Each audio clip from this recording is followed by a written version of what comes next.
for the Carolinas. This is the Rob Brown Show. Only on The Fan Upstate.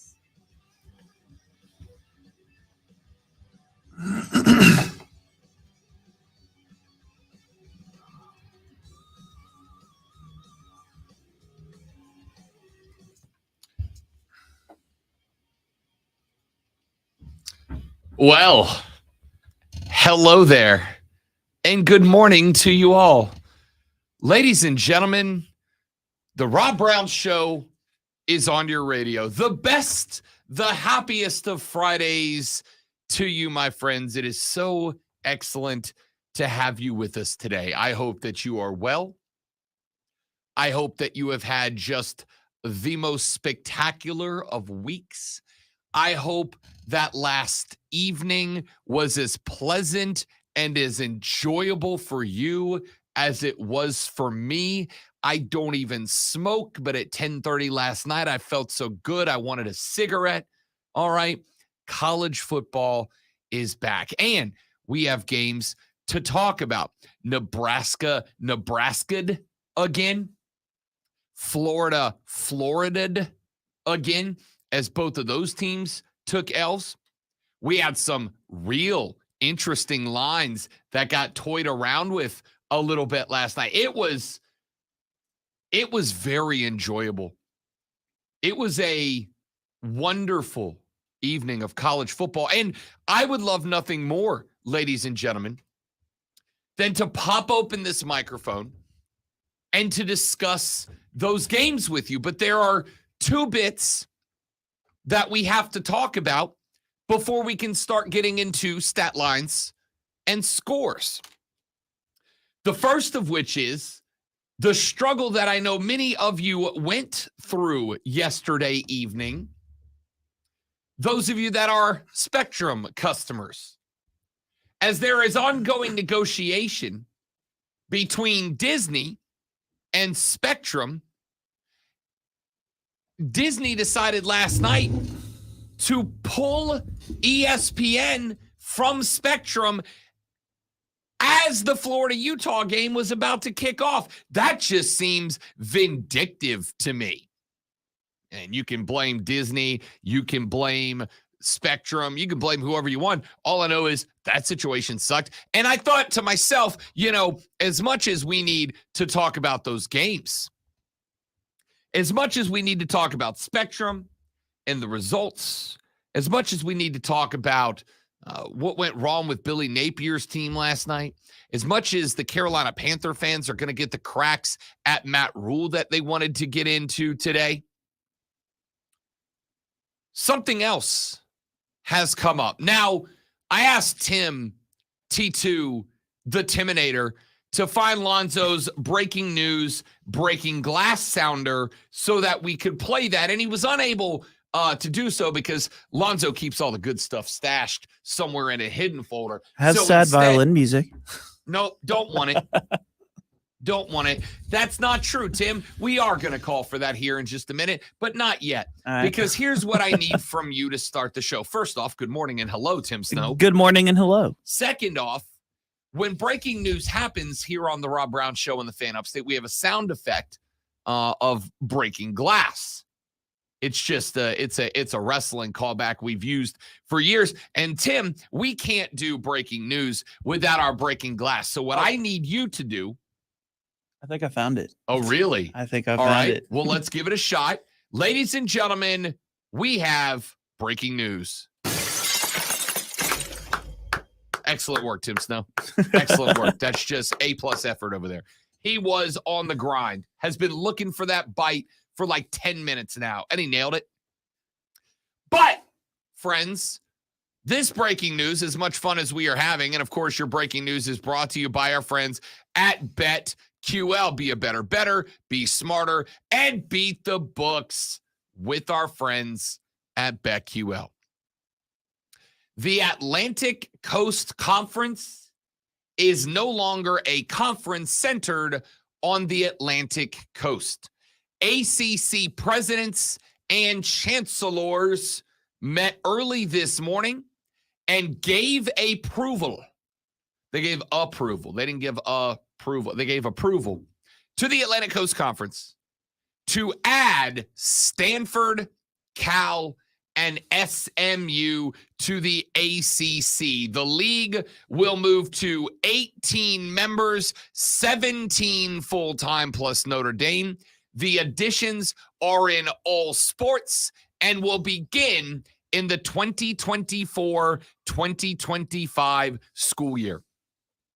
This has been interesting. This has been dramatic. There have been big moments. There have been politics. There have been multi-million-dollar finance deals that have had to be discussed across this whole process. And on top of all of that, the ACC went through maybe the most unusual realignment discussion that we have seen out of any of the realignment processes so far during the course of trying to get 12 of the 15 schools within the conference to flip over. Now, I was on Twitter last night because, and this is true, I have no life. So I was on Twitter last night and I was watching all of the news and notes. And by the way, watching the Atlanta Braves go win the first of 4 against the LA Dodgers. Ronald Acuna doesn't join, establishes the 30-60 club last night, and he did it on a grand slam. And I want to talk Braves later in the show as well, because it was just a wonderful evening last night for sports fan Rob Brown. But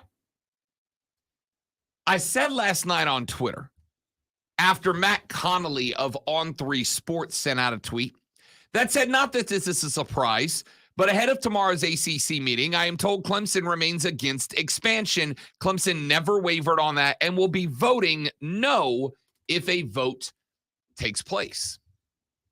Now, I checked in with a buddy of mine down in Tallahassee, Florida, who is very close to the Florida State program, and I said, hey, amigo, quick question, ¿Qué pasa?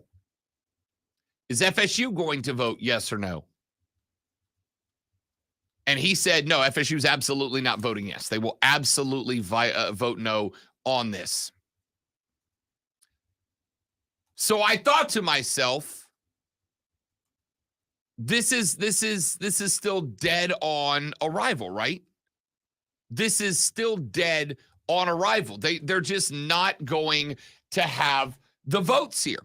And then I wake up this morning and I get up and I take the dog outside and I drive to work and I eat my granola protein bar for breakfast. Then I grab my Monster and I sit down at the computer and I clickety-clack to get logged in. And what do I see? The ACC has voted to and approved the addition of Stanford, California, and SMU into the ACC, which means that, well done, James, on the stream, because I was coming to it, somebody flipped. Now, here's what we know about the process so far, courtesy of Pete Thamel from ESPN. He said that the ACC needed 12 of 15 votes. Heading into the meeting on Friday morning, it was uncertain whether or not the league had the votes, a significant variance from how conference expansion typically works. In a straw poll more than 3 weeks ago, 4 ACC schools dissented: Clemson, Florida State, North Carolina, and NC State. One of them needed to flip for the vote to pass, and all eyes entered meeting on NC State Chancellor Randy Woodson. The focus on Woodson, according to Thamel, intensified last night when members of the University of North Carolina's Board of Trustees issued a statement to voice their objection to the additions. The vote was perceived around the ACC as a political statement to be sure that UNC Chancellor Kevin Guskiewicz didn't flip his vote. Now, the thought had been for a lot of people that UNC and NC State were tied together, that those two schools were going to vote in tandem with each other. But there was some uncertainty about whether they would or would not. Why? And again, I don't know all of the insides and outsides of this, but when it comes to leadership positions at high levels, there's a lot of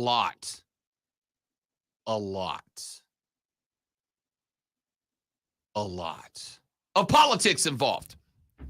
And from what I understand, NC State and UNC had voted hand in hand the last time around. Had voted hand in hand last time around to basically prevent outside politics from impacting leadership at either school.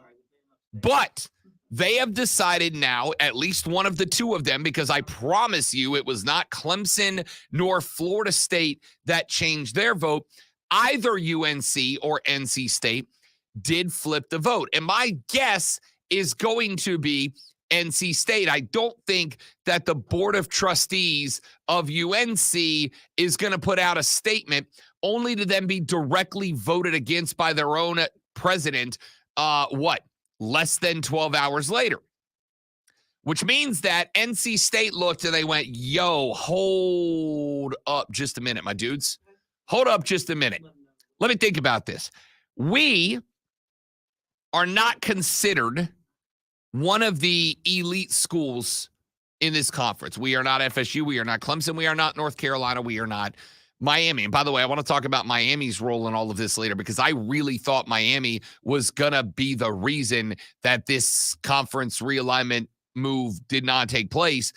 And Miami apparently has been on board with it the entire time. Anyway, apparently, based on context clues, NC State looked and said, you know what? We're going to get more money if we decide to move the conference towards expansion. We're going to get more money out of this deal. How many times have we pointed out, and I think it's massively important. We have pointed out that it is massively important to these schools that SMU has said we will float our own funding for 5 years. And Cal and Stanford said we will take less than 75% of our conference payout for 5 or 7 years. I don't remember what that number is there. But the ACC gets half a decade of football out of SMU for 5 years. And they get sincerely discounted football out of Stanford and Cal, which makes up for the travel cost from these schools out to the center of Texas, out to the left coast. They get to float the school's travel cost during that time period. And whatever extra else goes into the pot, which means NC State is going to get more money. So what's the difference? North Carolina does as well, right, Rob? Yes. But remember, the reason for not expanding, as far as I can tell, the reason for the schools that did not want to expand the ACC was very simple. It feels like there is only the nuclear option on the table of disbanding the conference if the top-notch schools started receiving invites from either Ohio State, from either the Big Ten or the Southeastern Conference. If Greg Sankey got on the horn to Tallahassee, if Greg Sankey got on the horn to Clemson and said, hey, we'd like to pay you, Clemson, you, FSU, SEC money to join our conference. And again, it is all about the money. Show me the money. If that phone call got made, FSU and Clemson could not pay the exit fee to the ACC and afford to jump over for likely another ballpark 5 to 7 years. That's too much time to wait. You're going to get left in the dust. So they weren't going to invite Cal, Stanford, and SMU, not because they would or would not add money. But Rob, you just said money's the root. Right. They weren't going to invite Cal, Stanford, and SMU because if they get there, which they are now, that is now 3 more schools that will never vote to disband the conference. Stanford, Cal, and SMU all got left in the dust, and nobody wanted them, all right? When the Pac-12 broke up and became the Pac-4, the Big Ten did not call Cal, Stanford. The SEC did not call Cal or Stanford. They got left. They got hung out to dry. So they had nowhere to go and nobody to talk to. They were so lonely. So lonely. They were so lonely. So the ACC looked and goes, look, they're not going to add billions of dollars to the bottom line. They're not going to add billions of dollars to the revenue here. But you know what they are going to do? They are going to create a situation by adding 3 more votes to the option of disbanding the conference to the no side, which means that FSU, Clemson, North Carolina, and maybe Miami, but though I don't know now because looks like Miami obviously voted yes. Those schools, should they start receiving the invite, should they start getting the phone calls from the SEC, from the Big Ten, if they come to the table and go, hey, we would like to not be the ACC anymore. In fact, we would like to be the opposite. We would like to be the un-ACC. We just don't want to be anything anymore. SMU, Stanford, and California are all going to say, yeah, no, we're good. We just got here. It's like showing up to a party to meet your buddies, right? You bounce up in the party and the music's hopping and the people are attractive and the food's good. And then your boys walk up and they're like, hey, dude, let's get out of here. They're like, no, I just got here. No. That's Cal, Stanford, and SMU. We just got here. We just got here. We don't want to go anywhere. We, dudes and dudettes, are set. We're good. So FSU, Clemson, Miami, North Carolina, should those 4 teams want to move on, ladies and gentlemen, they're trapped. They are in. They are stuck. The ACC is going nowhere at this point. The ACC cannot go anywhere. The addition of those 3 schools is not about revenue in the upcoming years.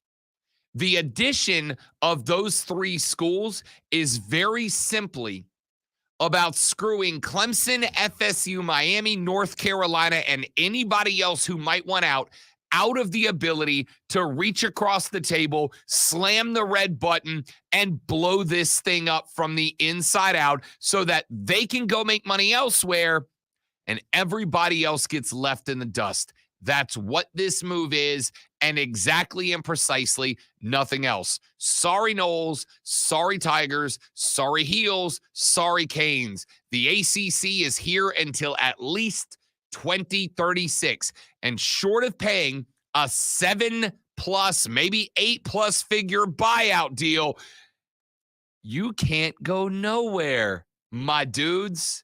You're stuck. The ACC now has the ability to prevent its own destruction from within. The only threats are from the outside now. It's one less thing to worry about. That's why this move got made. And nothing else. And no, by the way, ladies and gentlemen, boys and girls, children of all ages, wave goodbye to the Pac-12, which is now the Pac-2, because I don't think Washington State and Oregon State are floating a conference by themselves. And if you wonder what the long-term impacts of college conference realignment is, look no further than Washington State and Oregon State. They are screwed at this point. I mean, screwed. This was inevitable. I just didn't think it was going to be the ACC that created this scenario. Let's take a break. We'll come back. I'm looking for your thoughts on this. The phone line is open at 844-326-3663, 844-326-3663. You can text us on the carpros.com text line at 71307, 71307. Start your text with FAN, F-A-N. And, of course, you can hit me up on X or Twitter or whatever else you want at the Rob Brown Show. We'll talk more about this coming up next on the Rob Brown Show in the Fan Upstate.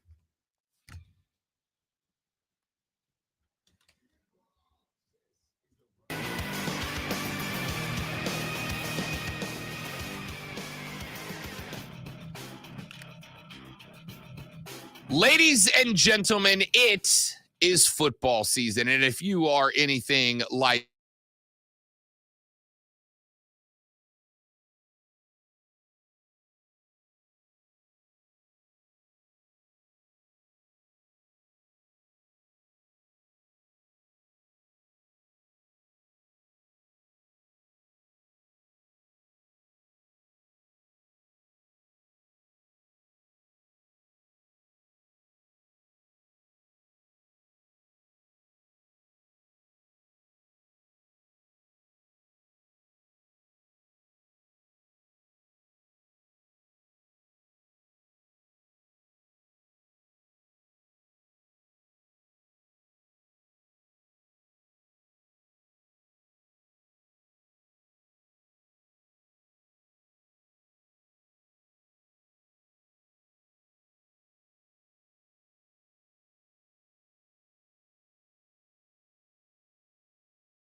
just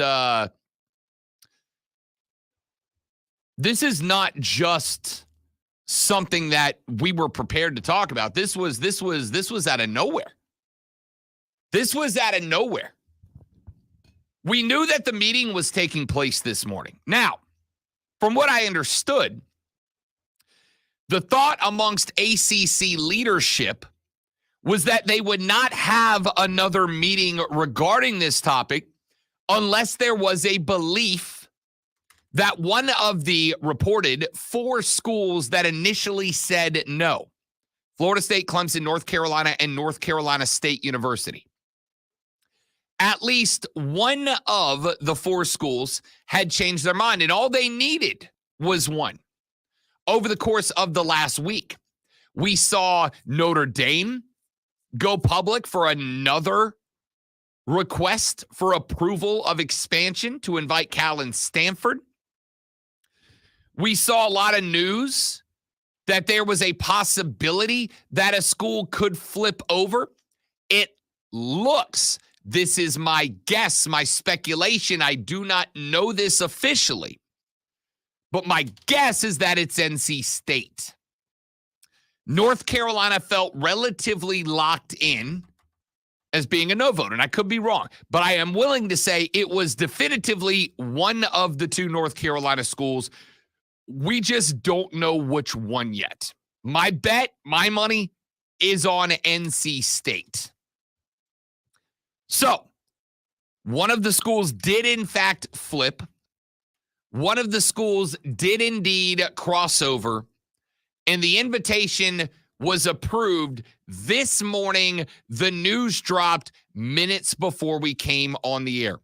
We know that FSU has been wildly vocal about changing the revenue distribution model that the ACC currently operates under. In fact, their president, Richard McCulloch, said not too long ago that the Noles would, quote, very seriously, end quote, consider leaving if the revenue distribution model did not change. We know that while they have been significantly more quiet about it, that Clemson is also unhappy with the revenue distribution model of the Atlantic Coast Conference. And why would they not be? They have floated the boat for coming up on a decade now. So they have wanted something more and new and different as well. But one of those 2, scratch that, neither of those two would have been the team that flipped over. Neither one of those 2 teams, those 2 schools, those 2 ACC members had any reason to flip. While they will get slightly more money because of the SMU deal and because Stanford and Cal come on a discount, it was never going to be enough to make up for the loss of the revenue that they would have gotten if they were to join the Big Ten or the SEC. I suspect the SEC and the Big Ten were interested in Clemson and Florida State. Why wouldn't they be? But long story short, those 2 schools have a buyout that is astronomical, higher than anybody else has had so far. So, I don't think Clemson or Florida State flipped. It's up to the North Carolina schools. And as mentioned in the last segment, when we brought you this news, the thought is that North Carolina State University tied itself to North Carolina, not out of some Tar Heel kumbaya, not out of some hand-holding moment within the Tar Heel State. The thought is those 2 schools voted together because of politics at the top level. But, and again, speculation from yours truly. Speculation from yours truly is NC State said, all right, let's be honest with ourselves here.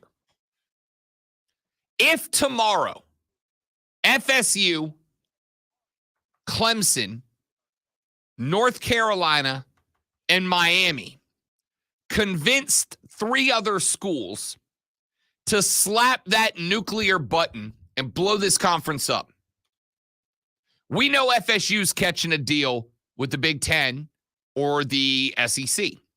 The same is true for Clemson. The same is probably true for North Carolina. The same is true for Miami. Some of the other schools would probably catch a Big 12 invite as the only conference who, in this hypothetical, would have any sort of stability to lean on. Where do we land? Where does NC State go? Where is our invite? And the answer is, who the hell knows? Who knows where the invite lands them, and who knows if they were to catch an invite at all? Now, there is one possibility that I haven't really heard discussed so far.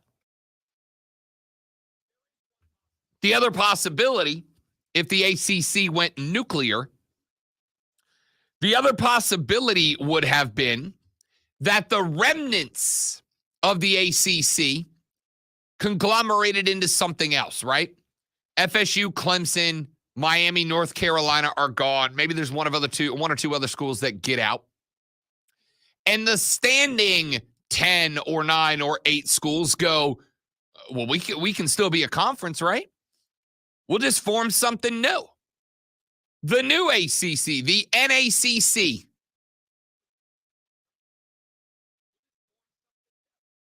But the reality is, no matter what solution they found for all of that, no matter what direction they went there, at the end of the day, they were not going to be making the money that they would be making if they keep the ACC intact as it is. And so with the ACC intact as it is, the question would have become, how do we protect this? How do we protect what we have? Because, hey, while we might not make SEC or Big Ten money, we will make more money with the current iteration of the ACC than we will if the ACC ceases to exist. Even if the revenue distribution model does indeed change, we will still make more money in this conference than we would make anywhere else. So, how do we move on? And the answer in that case would have been, sorry, Heels, sucks to be you. You ain't going nowhere. You're staying here with us. You're not going anywhere. You can't go anywhere. And that's precisely what happened, in my ever so humble yet frequently correct opinion. So, by bringing in these 3 now, and Joey B said, even if the dregs of the ACC formed a new conference, they'd have to invite Cal, Stanford, SMU anyway. So why not invite them in when you have Clemson, FSU, Miami? That is absolutely a great take. Absolutely a great take. And while you do that, not only do you bring them in while you have FSU, Clemson, and Miami, but now you've basically pinned FSU, Clemson, and Miami up against the wall. They can't go anywhere now. Even if, theoretically, you had all 4 of them in favor of pushing the red button, you got to have a majority, my dudes. You got to have a majority, and they can't even at this point get close to a majority. Can't even get close to a majority at this point. So the ACC will remain the ACC and will remain the ACC for some length of time moving forward. All right. I want your thoughts on this. You can send them in on the phone line at 844-326-3663. 844-326-3663. You can text them in to the carpros.com text line at 71307, 71307. Start that text with FAN, F-A-N, FAN, F-A-N, and we will read them on the air. And, of course, you can hit us up on all the social media. Facebook.com/TheFanUpstate, Twitter.com/TheFanUpstate, or me at The Rob Brown Show. All right, let's take a break. We'll come back. We'll wrap up hour number one. Hour number two, we're going to get into the games from last night. Then we will end the hour with Kevin Thomas, John Epps from the Moving the Chains podcast to talk all the local high school games. Then in the third hour of the show, I'm so excited. In the third hour of the show, we talk about tomorrow's slate of college football games. It starts at noon. It ends at 2 in the morning. I cannot wait, my friends. It's all coming up on the Rob Brown Show with the Fan Upstate.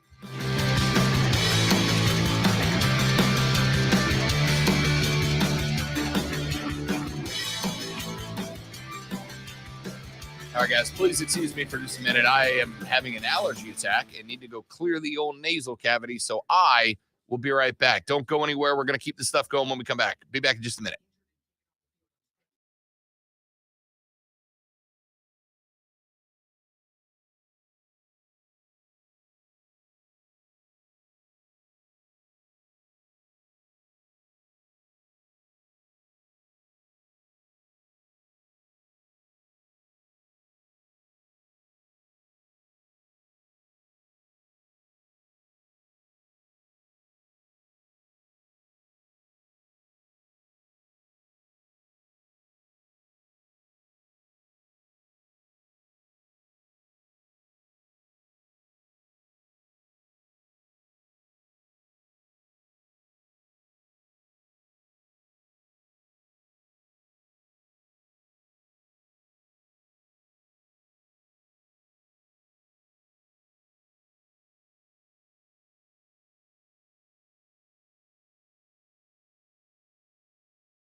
All right, y'all. Thanks for hanging in there. We're back. Appreciate everybody who stuck around.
I just realized something.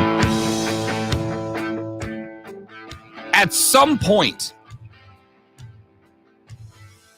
we're going to get a football schedule that drops.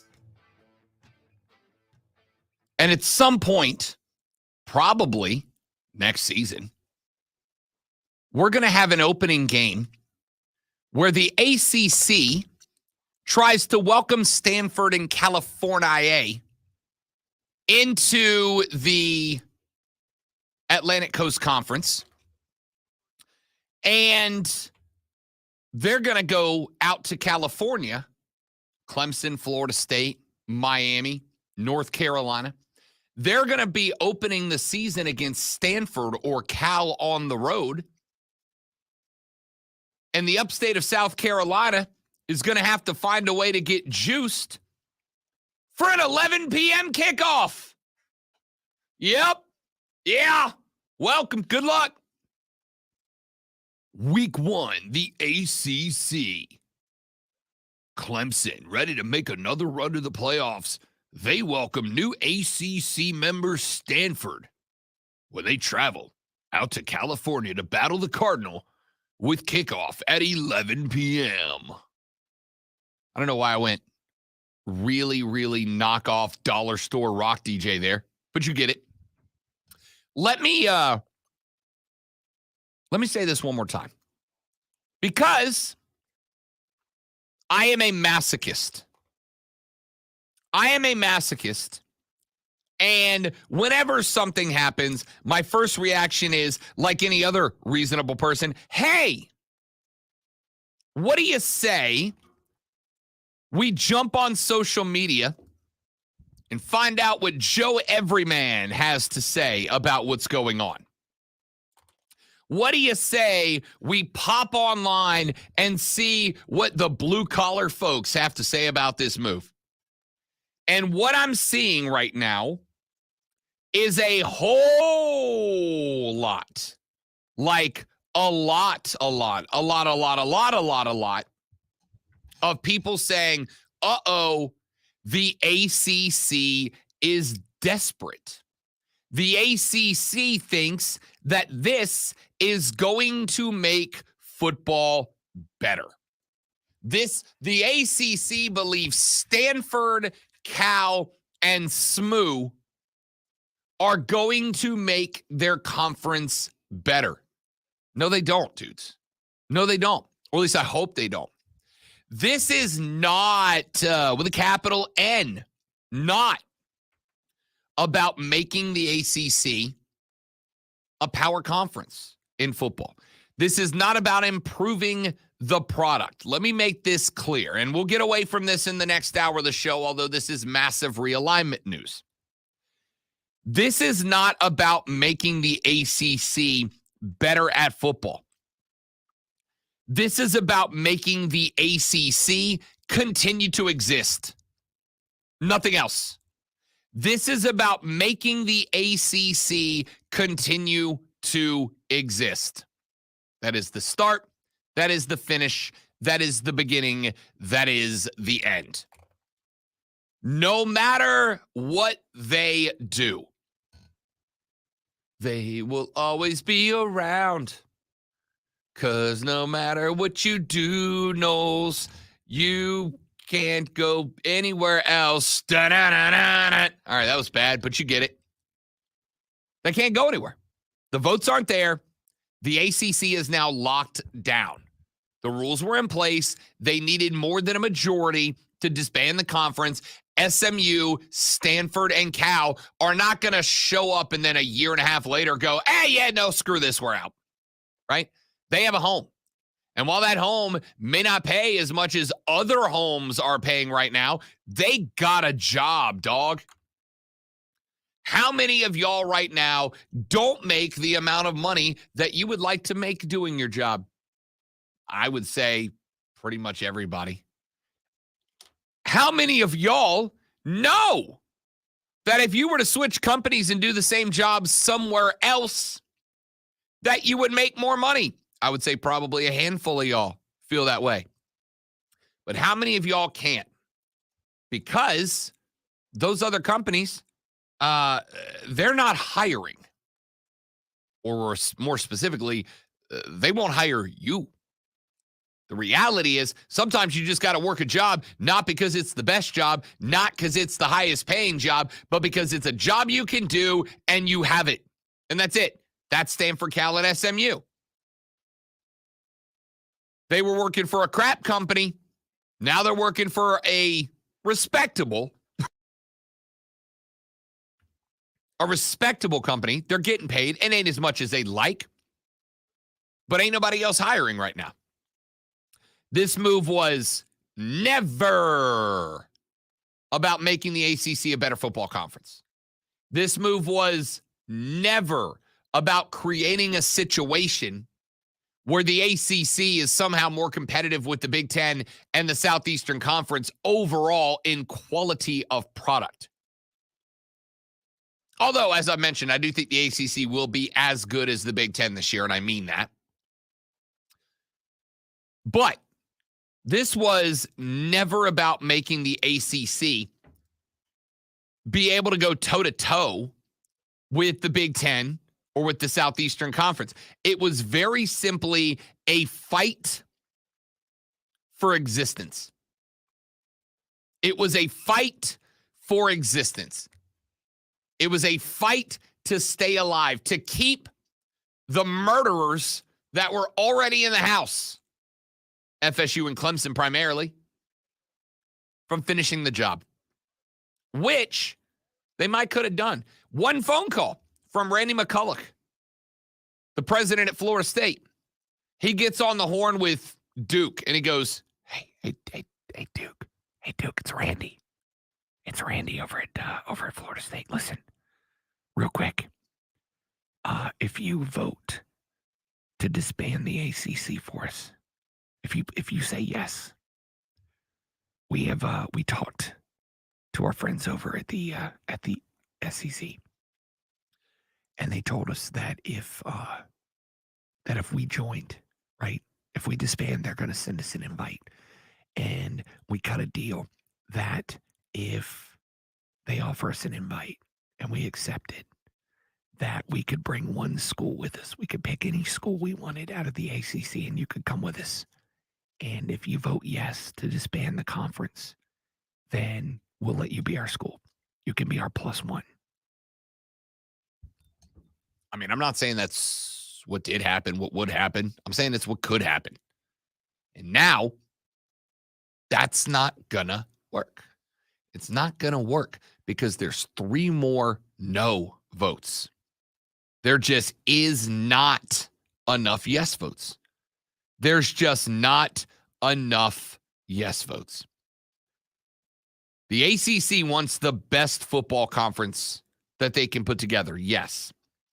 Do they believe that the 2 Pac-12 schools, Cal and Stanford and SMU, give them an incredible football conference? Hell no, they don't. But you know what it does guarantee them? That they will have a conference. That's it. That's it. This was about nothing more and nothing else. So book that. Cal, Stanford, SMU will be receiving an invite to the Atlantic Coast Conference per ESPN this AM. The presidents and chancellors of those schools. all got together and said, yeah, we'll go ahead and expand. Chancellor sounds like a Star Wars title, right? Like the guy in charge. Now, It is a Star Wars Chancellor Sankey. Yeah, it is. It is a Star Wars 100% is title. So the chancellors and presidents all got together. They have all decided that they do indeed want to extend the invite to California, extend the invite to Stanford, and extend the invite, to SMU. That's it. That's the goal. That's the play. And it is on, ladies and gentlemen. Here is what we're going to do, friends. We're going to go ahead and we're going to run to a break coming up the next hour of the radio broadcast. Now, with all this in the backseat, it's time for us to talk actual football, because we had some actual football games on last night. Utah gets the better of Florida. Nebraska, I'm just convinced Nebraska's cursed at this point. Nebraska's cursed. They have to be. The Matt Rule era ends with a Matt Rule error, as Nebraska had every chance to win that game, tossed a pick from Jeff Sims, the former Georgia Tech quarterback, late. Minnesota brought it back, kicked a game-winning field goal as time expired. We'll talk about that. Kevin Thomas, John Epps, and the rest of the gang from Moving the Chains. We'll talk high school football with us to end the next hour, third hour of the show. It's all about this weekend's lineup. 71307 is the CarPros text line, carpros.com text line, 71307. Start your text with fan. Texter said the Messi call would help me know someone is listening. Messi! Thanks for that text. Texter says, I'd be cool with just hitting the Messi goal sound clip with no reference. The Messi fans are out today, man. We'll talk about the Spectrum thing, too. What a wild story that was last night. It's all coming up on the Rob Brown Show on the Fan Upstate.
Okay.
In just 3 weeks, I'm starting to have conversations in Spanish. Aw, you just said you're excited to Spain with you. No stop talking like you. Gracias, Gabo. I'm very excited to go to Spain with you.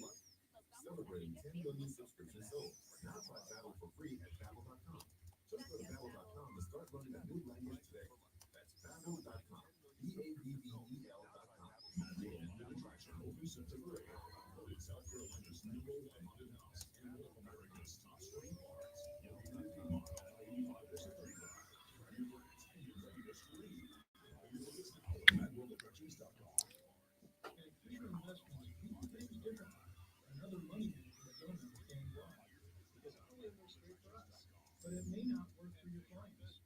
That's why Fisher Investments is a fiduciary obligated to put clients first. It's the highest standard for financial advice.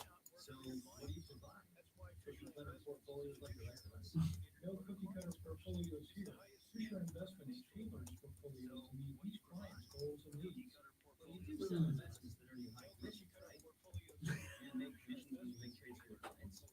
No, Fisher Investments doesn't sell any commission investment products. We never earn commissions on trades. So what's in it for you? Fisher Investments fees are structured so we do better when our clients do better. When it comes to helping clients achieve a comfortable retirement, we're clearly different. Visit FisherInvestments.com to find out why investors like you switch to us. Fisher Investments, clearly different money manager. Investments and securities.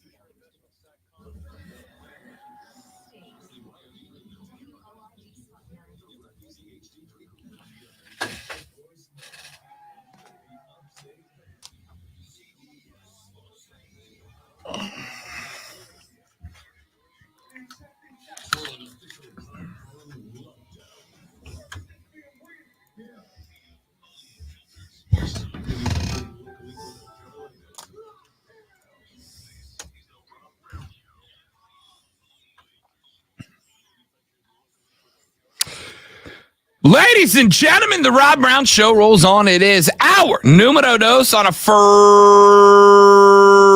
Friday morning. Great to have you, Rob Brown, T2, the Timinator, Tim Snow, over on the other side of the metaphorical glass, pushing the button switch, and the switch is making the show sound as good as it does. Give him all the credit if you like it. If you don't, blame him. It's his fault. So we, amigos and amigettes, have a lot of things that we are keeping an eye on today. And I have one more thing to tell you about before we move on from this ACC realignment news that broke this morning. And then we'll get away from it. But I kind of called the shot. And this is even bigger than I thought it was going to be. I have told you guys for a hot minute there that the reasons Stanford and Cal are in are three. Number one, it prevents Clemson and Florida State from blowing up the conference down the road. Number two, money. This puts the ACC. Stanford and Cal weren't going to make any more money than any of the other schools that were possible additions. But it does put eyeballs into the largest television market in America. It puts eyeballs into that LA market, right? So that's important.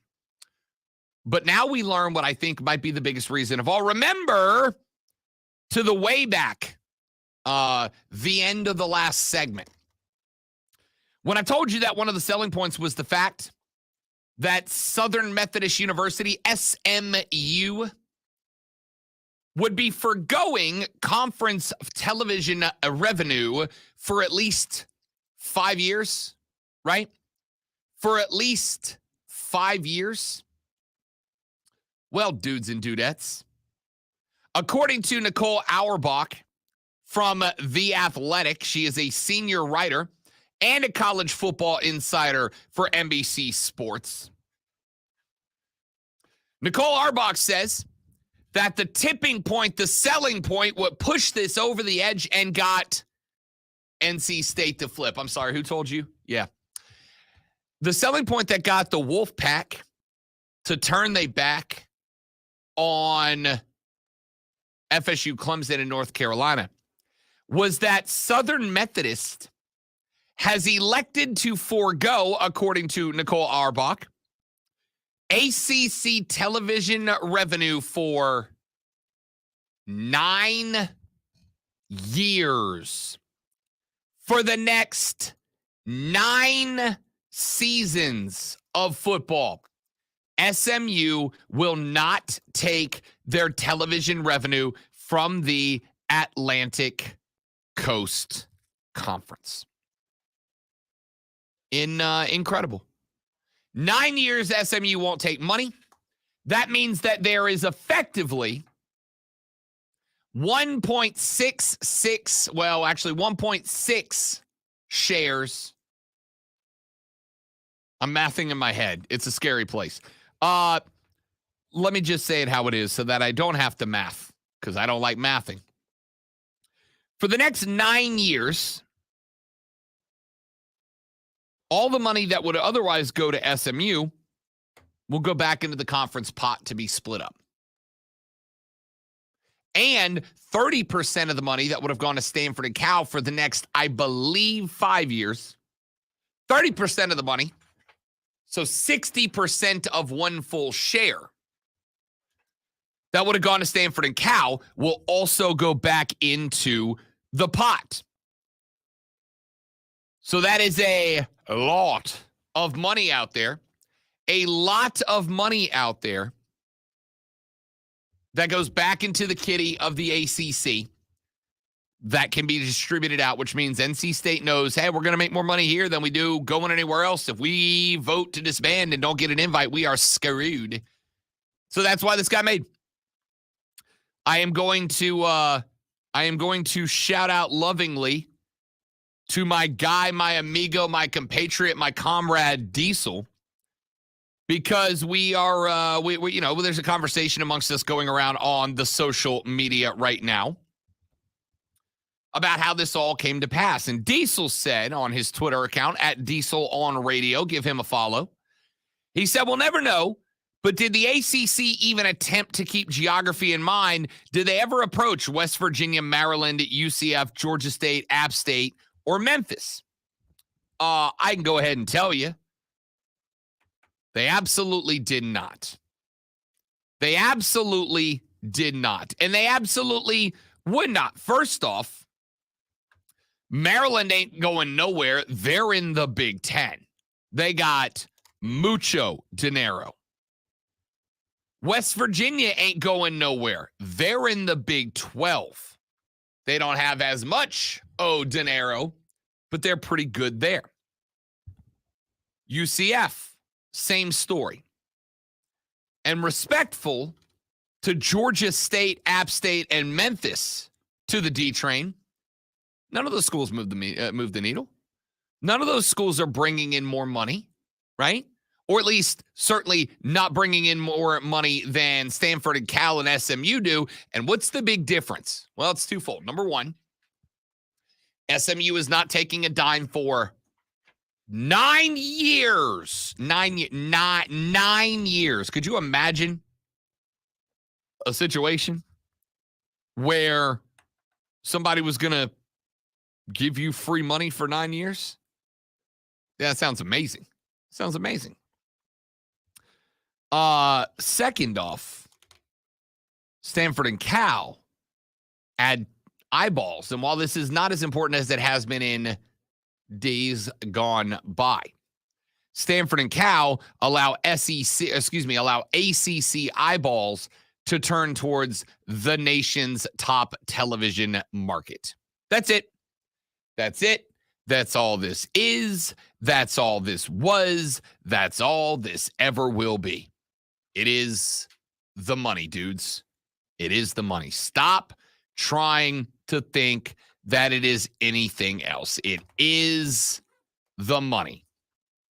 9 years of free ball out of SMU, a handful of years of heavily discounted ball out of the two California schools, and on top of all of that, you get to plant an ACC flag squarely into the ground in the nation's number one television market.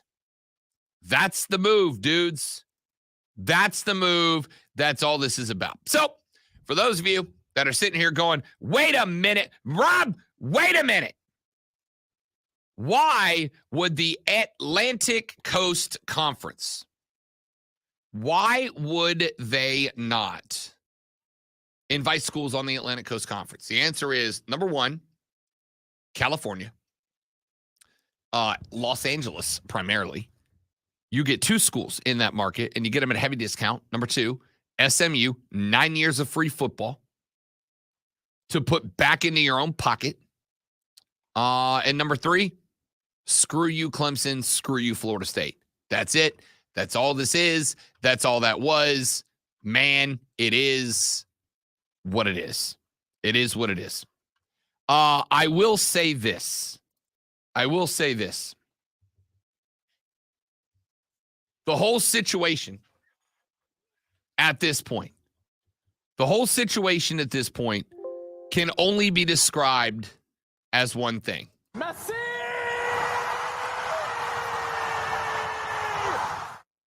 It is messy, dudes. It is very, very Messi! All right, there you go, Tex. You got your messy clip. You're welcome. I'm just here to make the world a brighter place. All right. I think that's enough of that, right? I think you guys all got the gist. I think you guys all kind of know what's going on and how it's going down. So let's talk some football from last night, shall we? Me. We opened up last night with the game out in Salt Lake City, Utah. We opened, or is it Provo? I don't remember which one. Which one? Where does University of Utah play? Yeah, Salt Lake City. I was right the first time. Stop questioning me. Me? You idiot. Salt Lake City, Utah is where the Utah Utes. It's the Utes, Yana. The Utes. Did you just say Utes? The Utes, Yana. That's where the Utes play.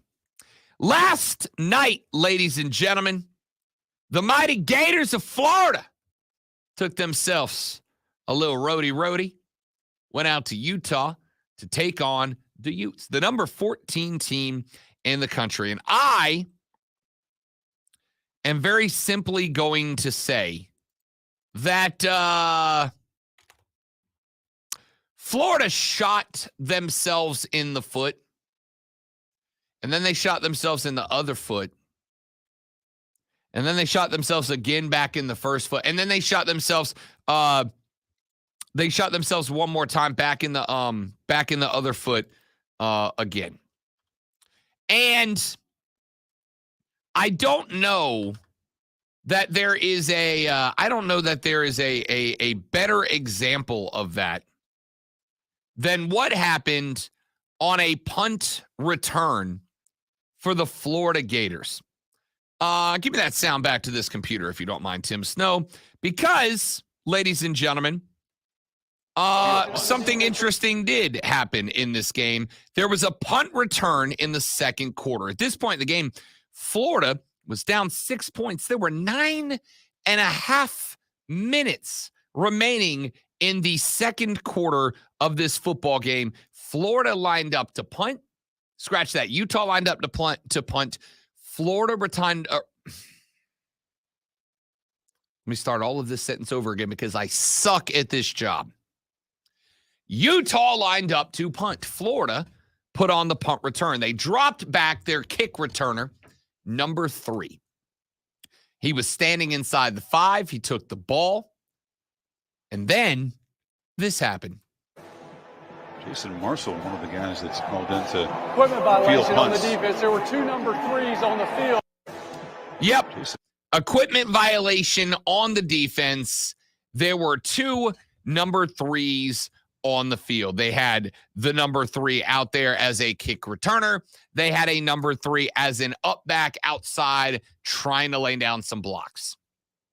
Now, on one hand, there's a part of me that's like, hey, it happens, man. You got 111-ish dudes out there all wearing the same uniforms. It makes sense that occasionally perhaps you might have a second string guy who doesn't see the first string guy and he runs out there and he thinks, oh, I got to cover that position. But There's already a dude wearing that. It's just, on one hand, I'm like, if that's the mistake you make, I mean, it's terrible. There are worse ones. I will say that was indeed a 15-yard penalty. It did indeed give the Utah Utes a first down, and the Utah Utes went out there, dudes, and put up another TD. They went out there and they put up another TD, and it kind of felt like the route was on. But that wasn't it. That wasn't all. Florida just kept racking up the penalties. I think if I recall correctly, they ended that game last night with 6 false start penalties. I think they ended with 6.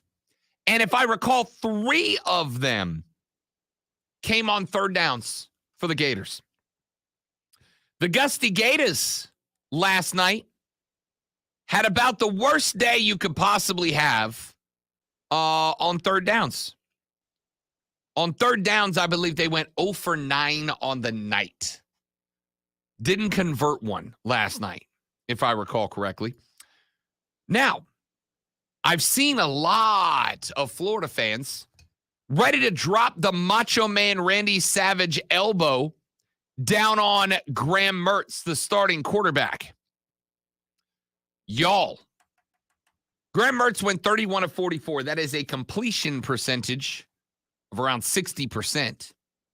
He threw for 333 yards, 1 touchdown, and an interception that was, everybody say it with me, the return of Rob's favorite stat, an NHF. A not his fault INT. I am going to once again make the argument that quarterbacks should not be saddled with INTs that hit their receivers in the face and hands and are bobbled up into the air and turned over. So in my opinion, Mertz went 31 of 44 for 333 yards, 1 touchdown, 0 interceptions, 1 NHF. And I'm good with that. Trevor Etienne, yes, he is the brother of Travis, ran 7 times for 25 yards, no touchdowns. Eugene Wilson, 9 yards on 1 carry. Montreal Johnson Jr., 6 yards on 3 carries. Trayon Webb, 1 carry for 3 yards. And Graham Mertz, 8 carries for minus 29 yards when you include sack yardage lost. That meant that last night, the Florida Gators rushed the ball 21 times for a wonderful total of 13 yards of rushing offense. I do have to apologize. I've been corrected on the text line at 71307. Start your text with fan. Florida did convert 1 third down. They were 1 for 13 on third downs. Now, I've only been watching and covering football for my life, but I'm relatively sure that if you tell me one team went 1 for 13 on third downs and the other team did not do that, I got a pretty good guess as to what team won that game. Now, Utah was not much better. They were 3 for 13 on third downs. But Utah also ended up with 105 yards on the ground, 165 through the air. Here's the fun part. In total yardage, Florida massively outgained Utah.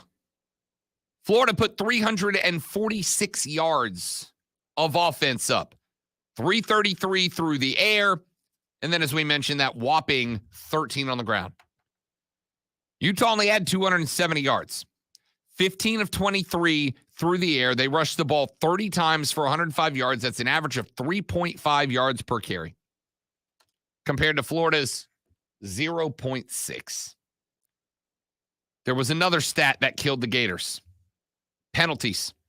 9 penalties in that game. Now, they combined for only 46 yards. They only had 9 more penalty yards than Utah did.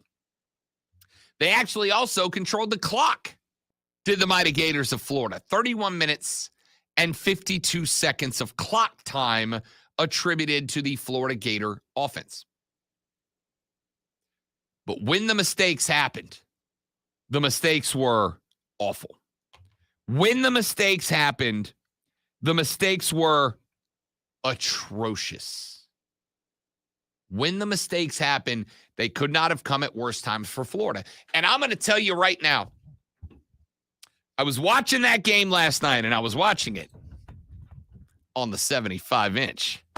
Oh, life was so good. I got home. I got set up.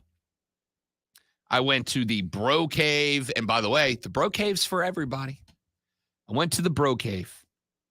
I poured myself a nice little glass of red wine barrel aged bourbon that I acquired from the Charleston Distillery because it was kickoff night of college football. I wanted a stiff drink, eh? So I poured myself a couple of fingers of good bourbon. I went back to the Bro Cave. I sat down on the couch. I pulled the coffee table over. I kicked off my shoes. I leaned back on the couch. I kicked my feet up onto the coffee table because screw you, it's my room and my table. And I put my feet up if I want. I put my feet up. I got the TV going. I poured some rum into the glass. I got a real nice rock. I pulled out my fancy glass and everything. I sat back and I started watching ball. And when we got to around the middle of the third quarter, I said, this is a Willie Taggart team. It's a Willie Taggart team. Florida's in trouble. Florida just hired Willie Taggart. Now, for those of you that did not follow the saga of Florida State University during the Willie Taggart days, Willie Taggart came from Oregon. It's not where he cut his teeth, not where he made his money. He made his money down there running the Gulf Coast offense in Central Florida. But he got to Oregon. He had 1 year in Oregon and went, man, okay. And Florida State went, that's our guy. He's young. He's excitable. He's energetic. He's our dude. And they brought Willie Taggart to Tallahassee, Florida. And Willie Taggart showed up. And, man, Tallahassee was hopping, boys. He got off the plane. He was doing the war chant with the band. He was hyped. The recruits loved him. The players loved him. They came out against the University of Miami. They hit the swag surf, and everybody was feeling real good in Tallahassee, Florida. And then Florida State made mistake after mistake after mistake after mistake after mistake after mistake after mistake after mistake after mistake after mistake after mistake. And they got their asses kicked for a year and a half until they fired Willie Taggart midway through his second season because he was bad at his job. Well, I'm not saying Billy Napier is going to be bad at his job down in Tallahassee, Florida, okay? Because he's had one game. It's just one game. It's just one game. What I am going to say is very simple. That team is incredibly undisciplined. That team could not line up right. That team could not get formations correct. That team could not get the snap count down. Hey, Tim, do me a favor. If I was to say, snap the ball on 3, on the count of 3, tell me when you snap the ball. 1, 2, 3. Okay. I just wanted to make sure. Because I don't know what the classes are like down there in Gainesville, but I'm pretty sure that if the quarterback says on 3, then you go to the third thing. Yeah. Hut. Hike. You go to the third thing. And Florida they kept jumping off sides. They couldn't get the right guys in the right place. And Utah just took full advantage. They opened with a 70-plus yard touchdown pass. Why? Because the skinny flag on the left-hand side of the field was uncovered by the cover single. I believe it was a single high coverage. And the safety was doing something over on the other side of the field. And so he had to basically sprint over to where the ball was going, hoping something was going to happen. The Gator cornerback was in the receiver's back pocket. It was a beautiful throw, and they just bumped into each other and touchdown Utah. It was just stupid, mistake after stupid mistake after stupid mistake, and it gave me big Willie Taggart vibes. And that's bad news for the Gators. Because, look, the recruiting classes are going to look good. And the 2024 class looks wonderful. But let me ask you this. If you're a top-notch high school football recruit and you want to win a trophy and you saw that Florida Gator football team last night, decommitments are a thing, you guys. So we'll see. 24-11, your final is the number 14 Utah Utes get their first win on the season. Florida falls to 0-1 to open the year, and it is not capital N, capital O, capital T, not on Graham Mertz. In fact, he was one of the few guys last night that did show up and show out. That loss last night, 197,216% on the head of Billy Napier, because he was working with a team that was undisciplined, unprepared, and unready to take on that challenge, and they paid for it, my dudes. Let's take a break. We'll come back. We'll talk Nebraska, Maryland. We'll take a look at some of the other games that took place last night, including the Furman Paladins get a big win at the house. We'll talk about that game. And then we end this hour with Kevin and John from the Moving the Chains podcast on the Fan Upstate. Tables. All right, guys, we got a live read right here. Stay right there. We will be right back.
All right, dudes and dudettes, we are back. Yes, we're going to talk about Marcus Satterfield, as a matter of fact, coming up here in just a second, James. Sure are.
Get your free no obligation savings estimate today and be on the road to becoming debt free. Call Accredited Debt Relief today at 800-355-8282. 800-355-8282. That's 800-355-8282. You ever listen to the news and think, I wonder why they're doing that and why now? Then the Battleground America podcast is for you. I'm Tara Servatius. Find a new episode every weekday on the Odyssey app or wherever you listen to podcasts. Look for Battleground America. Sponsored by Family Dollar. Going back into routine can be stressful. That's why Family Dollar has more to help you stay ahead of the class.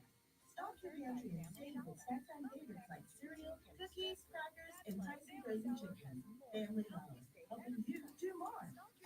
Listen on the Odyssey app. Search the Fan Upstate.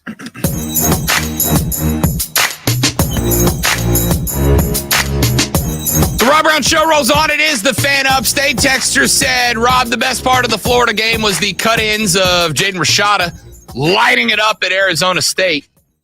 Yeah, I saw a lot of not so super-duper thrilled Florida fans watching Rashada do his thing. Remember, Rashada was the guy who was going to go to the University of Florida, and then there was a bunch of stuff about his NIL, right? Like he was going to sign a deal with the Gator Collective down there, and then that deal got yanked out last minute. He ended up deciding not to go there. He ended up with Arizona State. Jaden Rashada would have, let's be honest, it made a massive difference, like a massive difference for the Gators last night. Yes, you are correct. They very much did not enjoy that, from what I can tell. Texas said Florida can afford a $31.9 million buyout, right? The fact that people are already talking about it is fine. Could they? Theoretically, yeah. Are they going to? Probably not. I mean, you're not firing a guy after one game. Let's not be ridiculous. All right, you're not firing a cat after one game because you have no idea if there's a turnaround here. A lot of coaches sucked out of the gate. Nick Saban, his first year at Alabama, did not go the way he wanted to. All right? You don't fire a guy after a game. I'm going to say this. The problems I saw last night were directly attributable to the head coach. It was just that. Listen, you might not have the most athletic team in the world. You might not have the most gifted team in the world, but there is zero excuse for not having a team that is disciplined, dialed in, tuned in, etc. If your team is goofing around on the sideline, guys don't know when they're supposed to check in and out, guys don't know where they're supposed to be on the field, when the play calling is they got down to the end of that game. Florida brought that thing within a 2-score game after the Mertz passing touchdown late in the game. Florida was every bit in that game. And then I look down and they're just a moseying and on around. My God, hurt. Let's go. You're in this game. Go get the damn ball, score again, and then you're right there, right there. What are you doing? I put up a gif of the sloth from Zootopia. That's how slow they were moving around. And they're in the game? It's just bad. It's undisciplined. Texas said, I love how everyone is just immediately disregarding number 12 ranked Utah. No, I'm not disregarding. That's a good team. I think the point that I'm making here is Utah was using their number 2 and number 3 quarterbacks. They were without their star tight end. They were without, 2 of their starting offensive linemen. And they were without 2 of their best defensive players. That is not disregarding Utah, but Utah was nowhere near full strength. And again, there is a difference between give Utah credit while also acknowledging that Florida stank last night when it came to the basics of football, right? There is no any given football game where a team won because they were just 100% perfect. And there are no given football games where one team lost because they were 100% crap. The truth lies somewhere in the middle. Utah played good football last night. They executed well. They were disciplined. They did all the things right last night. Florida didn't. So Utah gets a lot of credit for doing everything right, but Florida's got to eat some for being as bad as they were. Texas said, have we roasted Matt Rule yet? Nope. We haven't. But I will say this. JD popped into the stream a minute ago, which you can watch at thefanupstate.com, twitter.com/thefanupstate, on YouTube at thefanupstate, or by searching and subscribing to the Rob Brown Show on Twitch. He said Nebraska fans have already been clowning Marcus Satterfield. Can I tell you what I did last night? After Nebraska, who had multiple chances to beat the Golden Gophers of Minnesota. Let me tell you what I did last night. I was so blown away by how bad that performance was for the Nebraska Cornhuskers.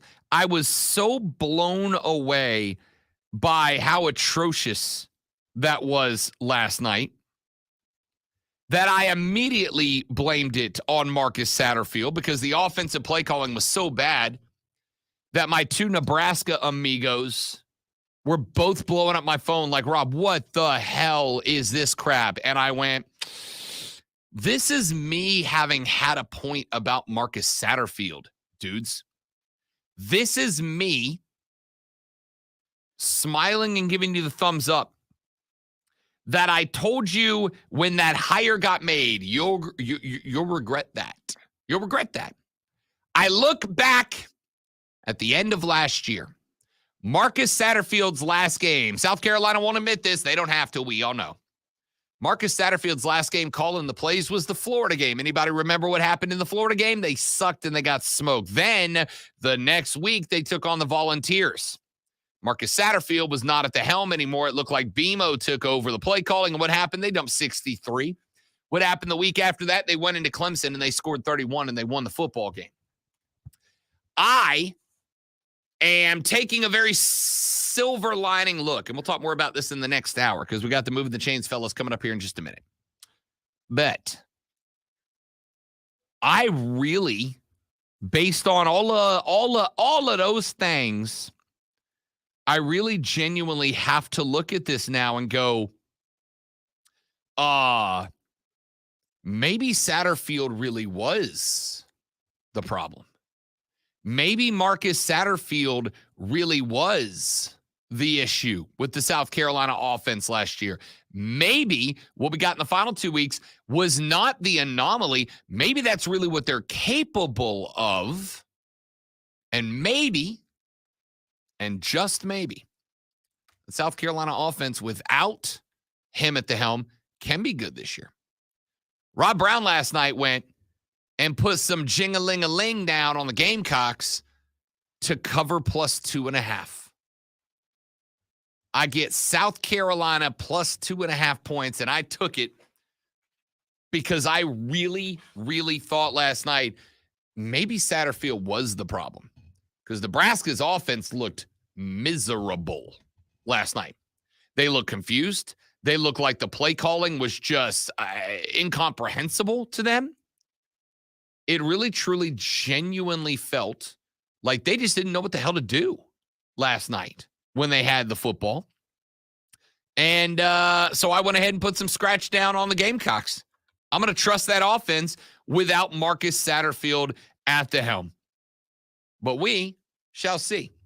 Let's take a break. When we come back here in just a minute, we are going to be joined by the fellas from the Moving the Chains podcast. John and KT will join us to talk a little high school football. We'll take a look around everything going on in upstate high school athletics, and it's all coming up next on the Rob Brown Show. It's coming up next on the Fan Upstate.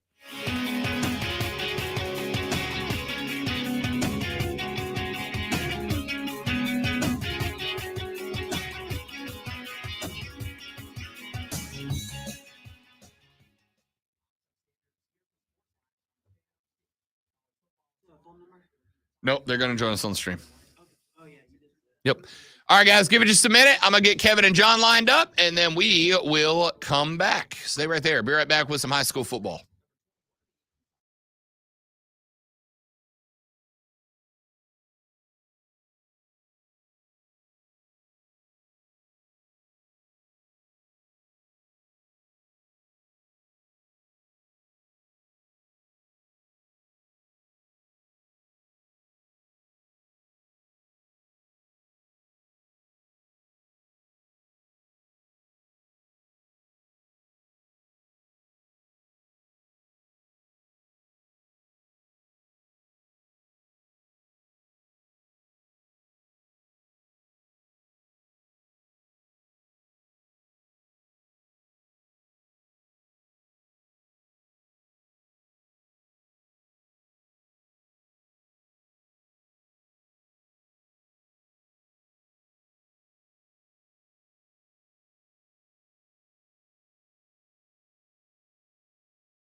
Fellas, What up? how we doing, boys?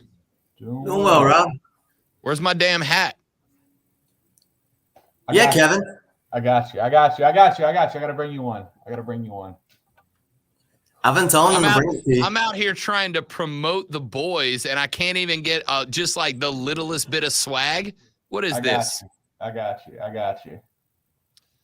I'm out here doing call-ins from parking lots on Twitter Spaces, giving full segments on Fridays. Can't even get a damn hat.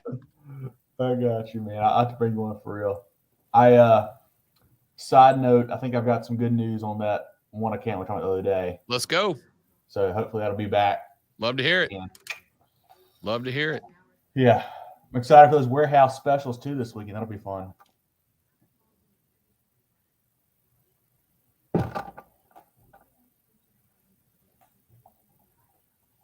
Oh man. Oh, I see that. Can I mention the comments, Rob? Yeah, go ahead. JD, we love Clinton, man. The Red Devils are really good. We're really good friends with one of the coordinators there, Coach Campbell. So we're big on Clinton, man. The boys are tough. They got a couple injury issues this week. That is worrisome, but I think they'll be fine as the season goes on. Coach Fountain does a great job down there.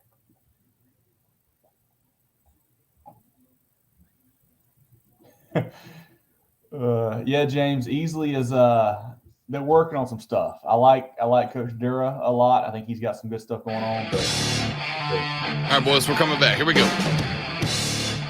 The Rob Brown Show continues right here on the Fan Upstate. It's Friday, and you know what that means. It means it is time, friends, to go under the lights for a little Friday night high school football action. And so, to discuss it, we welcome in two of the fellas from the Movin' the Chains podcast, which you can find their website at movinchains.com. No G, it's moving, but then you didn't go with the Z on the end to like complete the whole, hey, we're not young anymore, but we're trying to pretend we are sweep there, Kevin.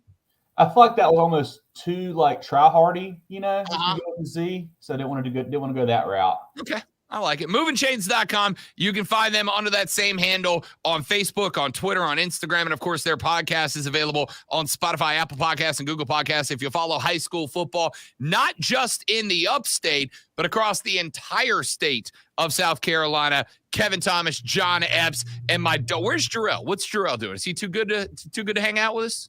I think Jarrell's learning about political communication right now in class, I think he said. So something like that.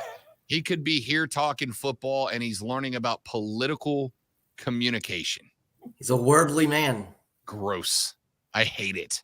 All right, fellas, let's get into a little football here. Kevin Tonneson, John Epps from the Moving the Chains podcast here on the Rob Brown Show and the Fan Upstate. And look, let's start with it. I joined you guys on your Friday night spaces last Friday to break down a 17-14 loss to Chapman on the road for Burns. And this one, guys, is just, it's interesting to me. I think that Burns maybe went in there against the 3A school with the heads a little big. I think maybe they went in there thinking, hey, you know what, let's just go do our thing and we're going to win this game.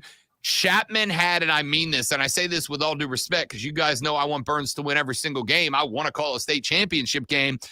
Chapman made one of the best sets of halftime adjustments I have ever seen in a high school game. They changed everything perfectly, and now the Rebels have a bounce-back game tonight at home for the first time against Greenville. But what's interesting about that is Greenville, who also had a hot start to the season like Burns did, also took a disappointing surprise L 28-17 to TL Hanna, which means both of these teams are looking for a bounce back, which means somebody, Kev, is taking back-to-back losses they don't want to take tonight. This game may have the best matchup of skill guys anywhere across the state tonight. You know, obviously Greenville, Mazio Bennett, Christian Henderson, Ramani Burton, Jay Sherman. Those guys are just flat-out superstars out there. And then Burns, Weaver, Bomar, Landrum, Livingston. It's going to be a lot of speed, a lot of skill for sure. I know Burns, the folks are clamoring for a quarterback change. I don't know what's going to happen there. They're talking about Bomar or Landrum, or do you stick with Stevens? I don't know. And then Greenville, kind of a quarterback issue of their own. They kind of rotated a little bit of Bryson Drummond and Zach Picklesheimer. Seimer more of a runner, while Drummond's more of the thrower there for them. I think Burns wins this ball game if they can figure out anything on offense. I mean, that defense has been really good the past 2 weeks. Even in the loss, they were good. You know, Chris Foster doing a good job up front for those guys also. If they get just solid QB play, Rob, I think the Rebels can win this one. Hey, John, give the ball to Trey Segura a lot of times. Like a lot. Do that a lot, right? Make them tackle him. Yeah. Yeah, give me thoughts on this game overall, big dog. You know, two great teams. Just like Kevin said, you got talent all over the place. And both teams now here just in third game of the season, very, very hungry coming off that loss. I think with all the talent that Burns has on their side of the field, Greenville has just as much, maybe even more. But I think being with the Rebels, getting beat at Nixon Field, being at home, I think you said the first home game of the year this year for those guys. I think that puts Burns over the top just a little bit. But I tell you what, whoever wins this game has got to play a good game. I know Burns turned the ball over a little bit last week, weren't the sharpest. If they do that again tonight, they're not going to win.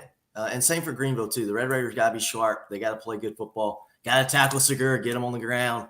But whoever wins this game has got to play well. It should be really exciting. Real good one. Really excited about this one. Be on the call with pregame starting at 7, kickoff at 7:30 with maybe, fellas, the most handsome play-by-play guy in the state of South Carolina on the call tonight. Burns takes on Greenville right here on the Fan Upstate. Coverage starts at 7, kickoff at 7:30 at 97.1 FM Spartanburg, 97.7 FM Greenville, and for free on the Odyssey app. Hashtag shameless self-promotion. All right, let's get another one.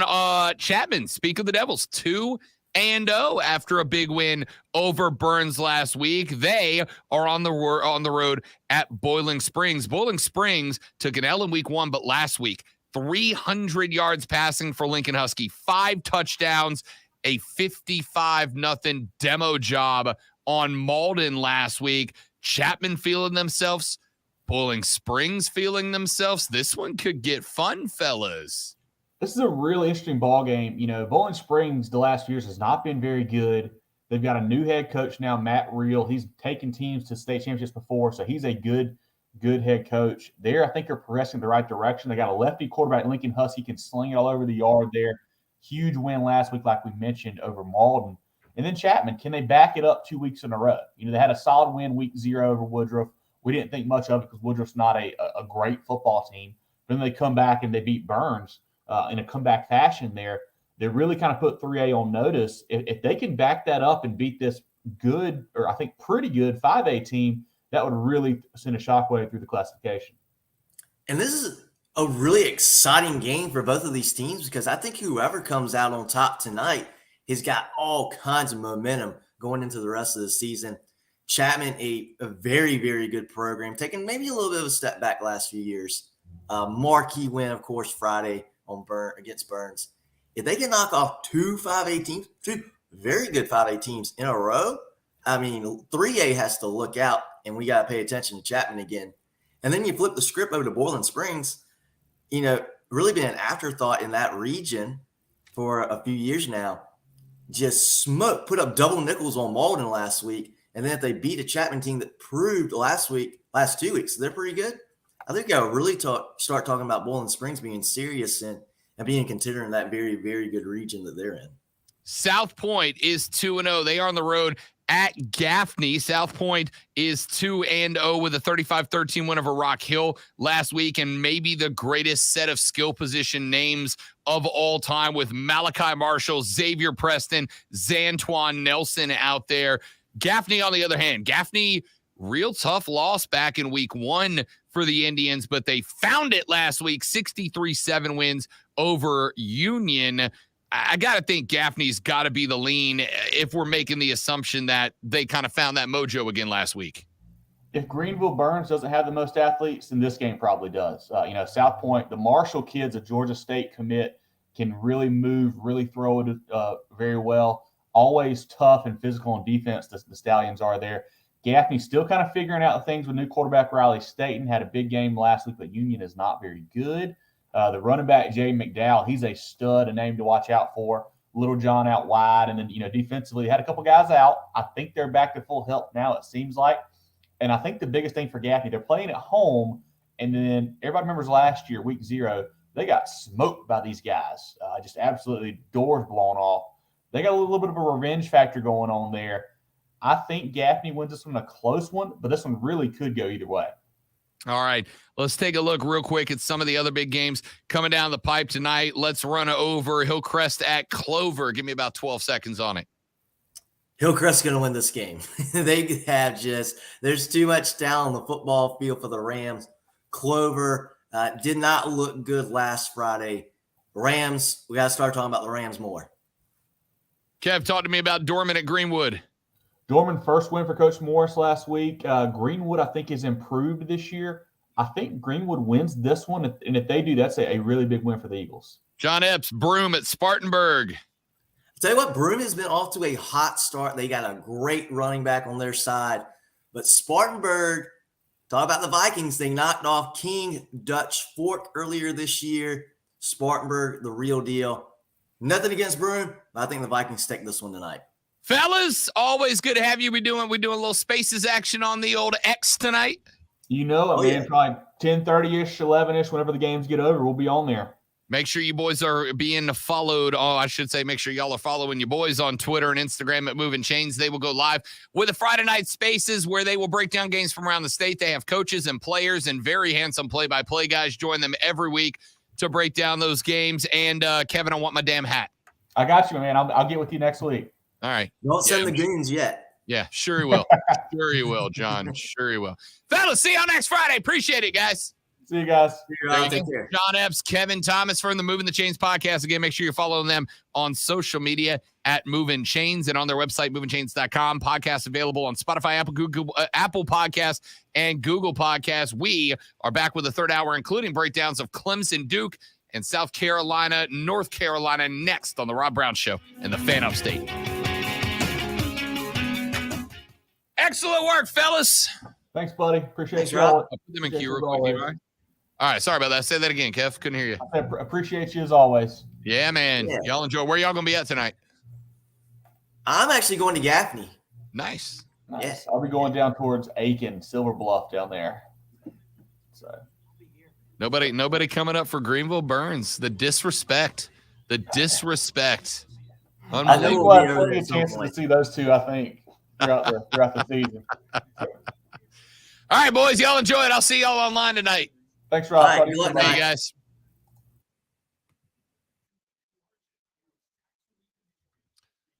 All right, everybody else, stay right there. We'll be back in mere moments.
The third, the final, the best, the money hour of the Rob Brown Show goes now, ladies and gentlemen. Welcome back. This is the Fan Upstate. How do you do, Upstate South Carolina? Hello, America. What up, world?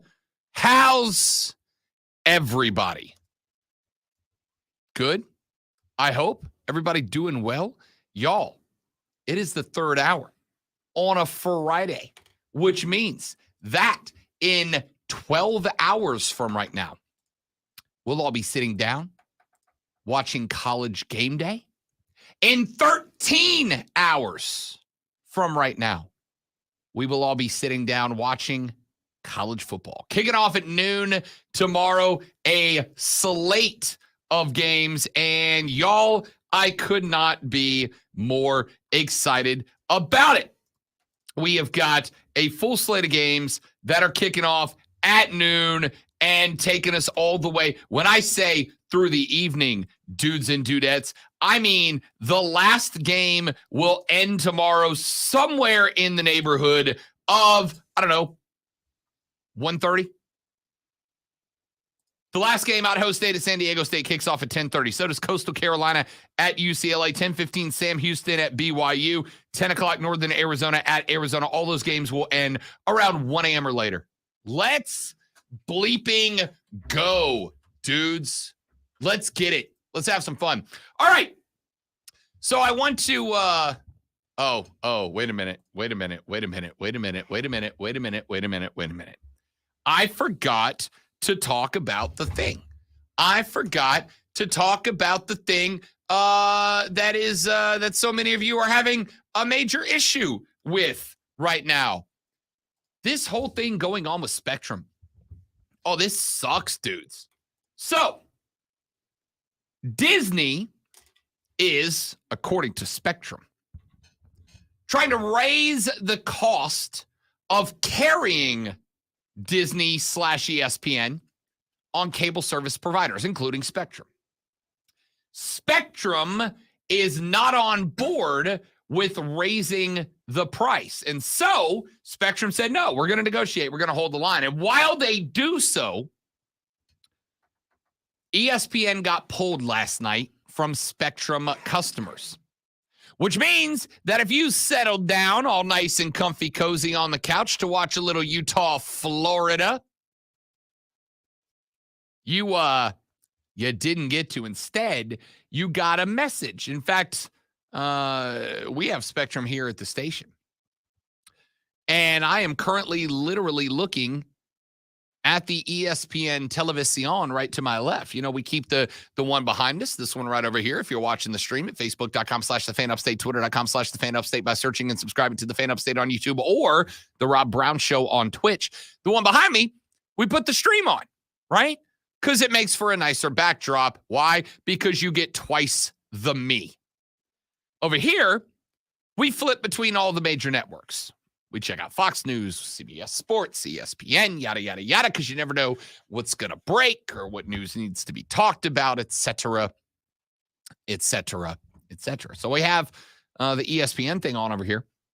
And there's like a 3-slide rotating message from Spectrum talking about how they are fighting for you to keep prices down so that you can continue watching. And as a result of that fight, ESPN has been pulled from the Spectrum lineup, meaning if you sat down snug as a bug in a rug to watch the University of Florida take on the University of Utah last night, you didn't get to do that unless you pulled up a stream somewhere. This is very interesting, and I'm going to tell you where this stems from. Where this stems from, I think, where this stems from is that there are a lot of customers who are unhappy with rising cable while they have to effectively pay for channels they don't watch, one of them being ESPN. If you're not a sports fan, there's really no point to you having ESPN, but because it's costing so much, according to Spectrum, for them to carry Disney and therefore ESPN programming, they feel like they want to drop the cost. They want Disney to drop the cost. They want to pay less for ESPN because not as many people want it anymore. And so therefore it's not necessarily worth it for them to carry that. And so you guys get screwed out of football. I don't really have a huge hot take on this other than it sucks, dudes. It sucks. It sucks for you if you are a Spectrum individual, if you are a person who could not get the ESPN last night. That bleeping sucks for you.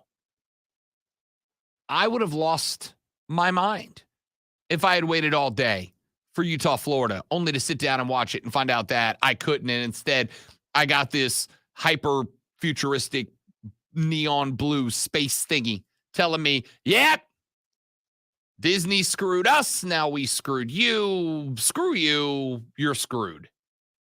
That is a massive bummer, dude. That's a massive bummer. Keegan says, give me the option to pay $5 a channel and I can choose what channels I want to take a little ESPN, maybe a little Discovery Channel, sprinkle in some sci-fi. Yeah, you know what they call that, Keegan?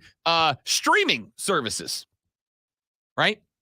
And that's kind of the interesting thing as well, because in the Casa de Love, the fiance and I have Netflix, we have Hulu, we have Peacock, we have HBO Max, Go, Plus, whatever they are nowadays.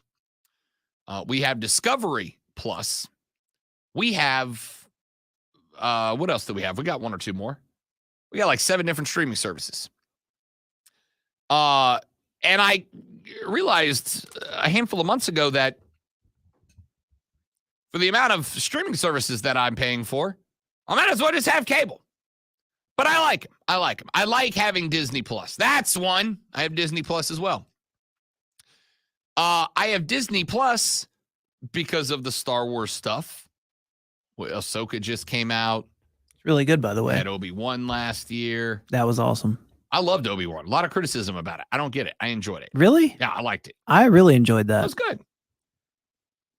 So yes, like all of my streaming services combined have all this, but here's the difference between that and cable is that it's on demand, right? I can go to the ESPN deal and I'm not forced to watch whatever one game ESPN puts on ESPN. I got all the games that they cover, and if they don't, I'll go over to Peacock, and they got games over there. And if they don't, I'll go to CBS Sports, and they got games over there. Whatever games I want to watch, I got a streaming service. And then I'm not saying that I do this. I would never. But I am aware of the existence on the internet. And with enough time, dedication, and patience, you could too. Theoretically, don't do this. I'm not advising you to. I certainly wouldn't tell you to. But there are websites out there that carry the streams of these games. You just click a button and click a second button, and then you're watching that game. Now, you're going to be watching on a delay, but it's usually about 25, 30 seconds worth of delay. It's not like game changing. It might be enough that you want to stay off social media because you'll get results before they happen on your television on screen. But if scrolling Twitter while you're watching football doesn't matter, there are websites out there for you that you can go look at, and you can find any game stream you want. Usually they're free. You might need a VPN, though. You might not. I mean, again, I'm not saying I would know from experience. I would never. I'm just saying I know that they exist. Right. And Diesel and I have been having a conversation on Twitter this morning about the TV markets thing, right? I pointed out earlier. That the reason the Big Ten jumped over and grabbed the two LA teams was to get into the LA market, right? Diesel was like, oh, don't talk to me about markets. Markets don't matter anymore. And I would argue market numbers don't matter like they did. Markets don't matter like they did 5 years ago because of streaming. But they very much still matter, right? They very much still matter. When I moved here, when I lived down in Pensacola, my brother and I shared a YouTube TV account, right? We shared a YouTube TV account, and it was originated in Pensacola. So when I got here, when I clicked on YouTube TV, my television lineup was Pensacola's television lineup. I got Pensacola's local news, and I got Pensacola's ABC affiliate, Pensacola's CBS affiliate. And what that meant was, for instance, if, I don't know, Team X was playing on a local channel, let's say the Braves were playing on a local channel, and it was a blackout in Pensacola, it was a blackout. Well, I'm in more in the market than that, but you get the point. If I was watching a local team and it was blacked out in Pensacola, it means I was cut out of it. But what it also means is markets don't matter as much as they used to, but they still very much do. Television executives still make decisions based on markets, primarily LA, New York, Chicago, Houston, the biggest markets. That's why the Big Ten planted a flag squarely in Los Angeles, California, IA. But streaming has become so prolific now that it's kind of going by the wayside a little bit. Anyway, we can put all that aside. The Spectrum thing sucks. I hate it for all of you. If you have Spectrum, you might need to Google a little bit. Give yourself an extra hour and a half tomorrow morning to do some Googling. But I will tell you that there are people on Twitch who stream games, right? They'll point a camera at the TV and they will stream the game. There was one guy a couple of years ago. He actually, I don't know if he ever got in trouble for it, but I found him one night. Where was I? I was out somewhere. There was like a big UFC card on. And I was at a social function that, it wasn't like a sports social function. It was like a suit and tie dinner. But I really wanted to watch that fight. I want to say it was a McGregor fight, but like back when Conor McGregor was good. And I was at this event and I had a buddy of mine. I put something on Twitter about it. I was like, I really want to watch the fight, but I'm at this place and I don't know where I can stream it. And my buddy sends me a Twitch link. And I'm like, dude, I'm at a social function. I can't watch people stream video games. And he goes, click the damn link. So I did and open it. And it was a guy streaming the card, the main event. Yeah, it happens all the time on Twitch. And in order to keep himself from getting flagged, what he did, this was hilarious. He put himself on the screen with an Xbox controller and pretended as if he was playing the UFC video game. Right? That way he wouldn't get flagged. That way he wouldn't get flagged for copyright violation. He streamed the whole fight. It was great. Again, I'm not advocating that. I'm not saying I do it. I'm just saying you might have to Google a little bit longer if you're a Spectrum customer because the game coverage is out there. There's a stream somewhere. You just might have to find it. So we'll see what happens with that. All right. I'll tell you what, let's do this. I know we're a little bit early for a break, but let's run to a break because we've got 2 segments left. And I would like to, in those 2 segments, talk about our 2 local games upcoming. South Carolina v. North Carolina tomorrow evening in a border battle. And then Monday night, because remember, we are off on Monday, so we will not be here on Monday to break this game down. Clemson at Duke on Monday evening. Over the next, we'll call it 40 minutes, we will break those 2 games down in depth, give you some picks and selections. We'll take a look up and down the rest of the schedule and see what jumps out at us, and we will do all of that right here on the Rob Brown Show in the Fan Upstate.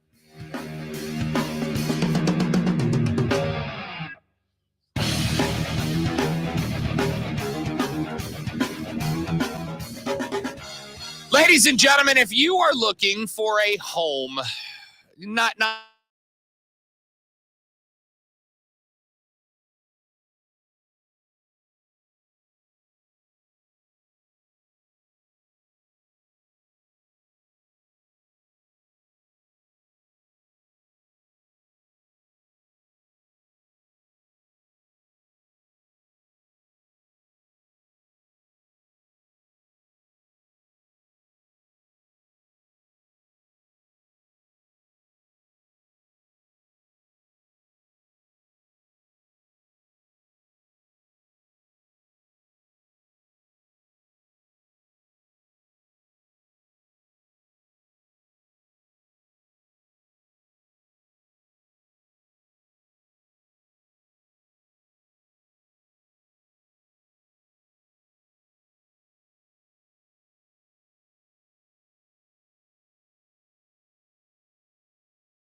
All right, man. You guys blowing up the chat. I love to see it.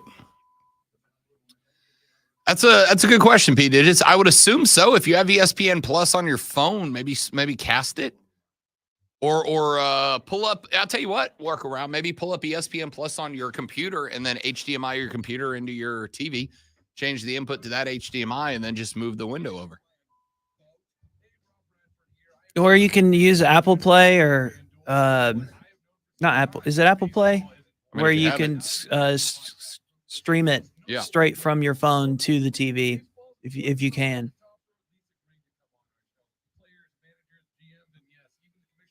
It'll do it wirelessly. Because most videos now, they have a little window usually in the top right corner. You just push that and it'll stream to your TV.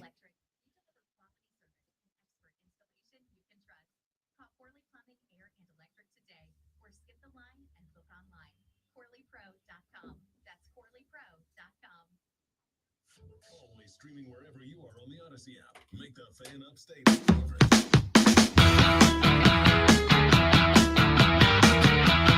The Rob Brown Show continues. It is the Fan Upstate, ladies and gentlemen. Rob, T2, the Intimidator, Tim Snow filling in for Alonzo this week and has done a hell of a job, which we appreciate greatly. We have got to get into all kinds of stuff here on the show, but let us start with this South Carolina, North Carolina game. And I will tell you guys that the first bet of the college football season for yours truly, the Rob Brown, the first bet has been levied, and that bet, my friends, is on South Carolina plus 2.5. I like this pick. And I'll tell you why for a couple of reasons. Number one, last year, North Carolina was a very good offense, and I suspect they're going to be a very good offense again this year. Yeah, I think they're going to be a very good offense again this year behind Drake May. I'll tell you where the big weakness is for the University of North Carolina: the defensive backfield. Last year, they were one of the worst teams against the pass in the Atlantic Coast Conference. And the Atlantic Coast Conference was okay.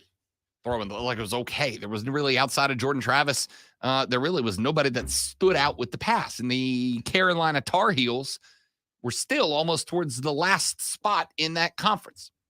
They also have to replace two of their starting defensive backs, which means that unless they have got some guys who weren't good enough to start on a bad pass defense last year, they're probably not going to be significantly better against the pass this year.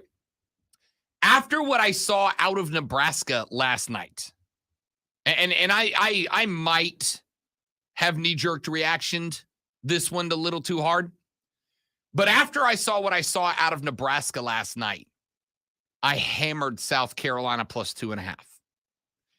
The offensive coordinator at Nebraska is, anybody want to take a stab at it? Marcus Satterfield. Marcus Satterfield is the offensive coordinator last year at South Carolina. Now, the story out of Columbia was that Marcus Satterfield was allowed to pursue the job with Matt Rule at Nebraska. But behind the scenes, after having had numerous conversations with people very well connected to the South Carolina program, the story goes that Shano and co. went to Sat and said, here's the deal, bro. If you can find another job, take it. Because we would rather let you say, I left South Carolina to go to Nebraska, than to say Marcus Satterfield was relieved of his duties at the University of South Carolina. The story goes that after the loss on the road at Florida, who was, and I am not pulling a punch here, not good last year.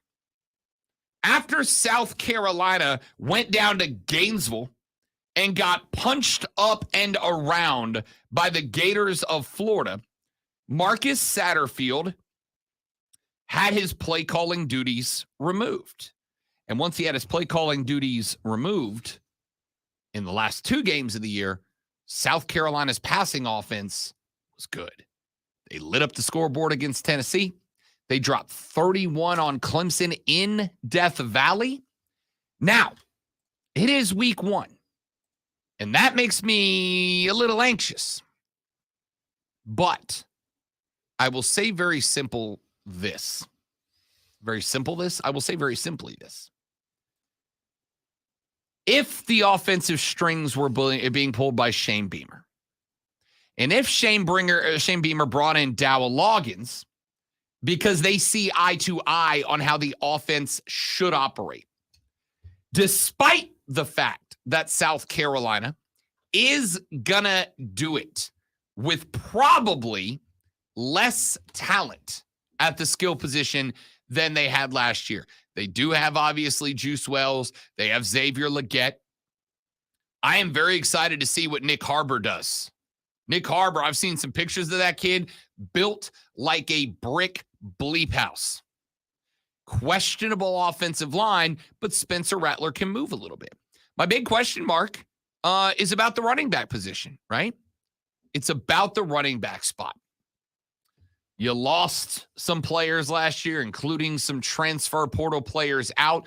Dak Joyner is going to have to step in and play the role of RB1. I don't know how much of a threat the run game is for South Carolina, but I am trusting that they are going to lean on the pass. And I mean this. You are very rarely going to hear Rob Brown say this. Throw the damn ball tomorrow. Throw it every down. Every down. Tell Carolina, y'all can go dime back every down. 3 linemen, 1 linebacker. We are going to make this look like a 7-on-7 camp. We're throwing it 90 times against you. Throw the ball. It is North Carolina's greatest weakness. And if South Carolina's strength is to be believed, it is South Carolina's number 1 strength. I want to see Trey Knox involved a lot. Remember, Trey Knox is a transfer in. Trey Knox is a guy who came over from, anybody? Arkansas. Where did Dowell Loggins come from? Arkansas. He coached what position at Arkansas? Tight ends. He is very familiar with what Trey Knox is capable of doing. He needs to have a big day. And I'm not saying that you force the rock to Trey Knox. I'm not saying you hammer Trey Knox every time it's time to throw the football. What I'm saying is, Trey Knox needs to be in the read. I want to look down the field to see if Wells comes open, Legette down the sideline comes open, Marion Brown comes open. I really want to hope Nick Harbor jumps off the page at us. But I also want Trey Knox to be the guy that keeps defenses honest. If I see a linebacker, this would be my pre-snap advice to Spencer Rattler. Hey, I want you to look at the linebacker covering up the tight end. If that linebacker bails, Trey, you immediately snap your head to Spencer. Spencer, you slam that ball right in between the numbers on Trey Knox's jersey. Well, not the numbers because he's wearing number 1. Put it on the 1. Just hit him in the chest. And Trey, hey, 6-7 yards and go down. I'm good with it, man. I want to see this offense wide open. I want spreads 4 and 5 wide. I want double single sets, 2 receivers up top, 1 on the bottom, tight end to the right or the left. Just open this thing up. All right? Just open this thing up. And if you do that, I think there is a very good chance that South Carolina can put up a lot of yardage. A lot of yardage on this team. Okay? And I think that's what this game comes down to. I got some change down on South Carolina to cover plus 2.5 because I think Spencer Rattler can end this game north of 300 passing yards. He showed us he can do it last year. He showed us that the one thing that was lacking for Spencer Rattler was mental fortitude. We saw those videos when he was at Oklahoma where Spencer Rattler looked like an entitled baby. And then he got rocked at Oklahoma when he lost his job to Caleb Williams. Well, it turns out Caleb Williams, pretty damn good quarterback, won a Heisman Trophy last year. So maybe it wasn't the end of the world. And then he comes to South Carolina, and he was getting rocked early. And he hung in there. And once the offense got simplified and they went from 27 different personnel groupings down to like 12. Once they simplified the playbook, and I know a lot of people, oh, your quarterback can't handle it complicated. It's not about the quarterback by himself. Every personnel grouping changes up the responsibilities and the requirements of all 11 guys on that offense, down to the center. And so when they simplified, streamlined that offense and brought it back to being, normal, Spencer Court. And I think he does again.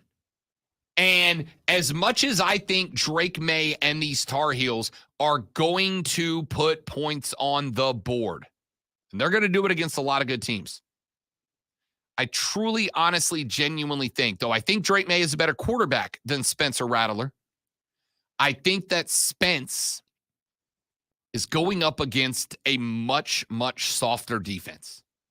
Now, there are obviously questions about the defensive backfield for the Gamecocks as well. How good is Nick Emanwari? How good is Marcellus Dial?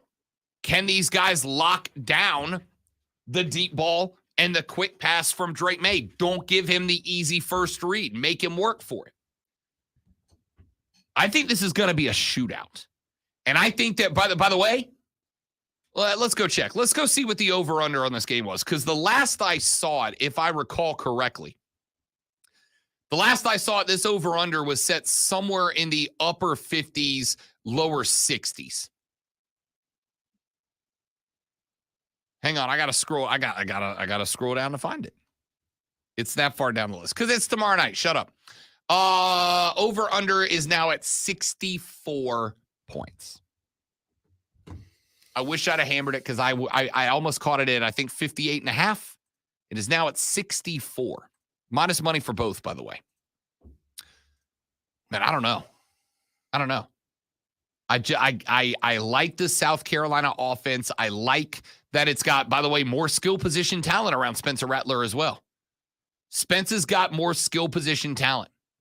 North Carolina, Drake May missing his number one target in Tez. Didn't get that transfer approval. He's sitting. So I don't know, man. I like the Gamecocks in this one. They are plus 2.5 at minus 108.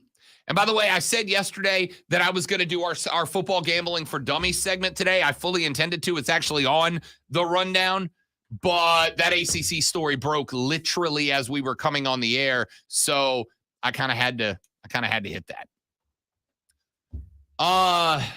Man, I think Spencer Rattler has more talent around him. I don't think he's as talented as Drake May, but I think he's got more talent around him. And I think he can take advantage in a simplified pro-style offense. I think we saw that at the end of last year when Sat got bounced, and the fact that Sat went to Nebraska and Nebraska looked overcomplicated. Nebraska looked like there was too much on the plate last night. I am going to trust that the offense simplified and scaled down is good enough. Give me the Gamecocks plus 2.5. Throw the ball. I'm dead serious. I want to see 50 passing attempts out of Spencer Rattler tomorrow. I want Spence to walk out of Charlotte with his arm in a sling because he wore the damn thing out. Get Nick Harbor involved. Let him surprise some people. Let him jump up and surprise the heels. Get Juice involved. Get everybody involved. And if you can do that, I think South Carolina honestly can win this game outright. By the way, speaking of winning the game outright, I took Carolina minus 108 at 2.5. I bought the points. I wanted the points, all right? Because I do think North Carolina can win this game. But I wanted the points. It's plus 2.5, which means that South Carolina has to lose by a field goal or less, right? Scratch that. By less than a field goal. If they lose by 1 or 2, if it's 24-23, I still win. But you can, if you want it, You can get South Carolina straight up in this one.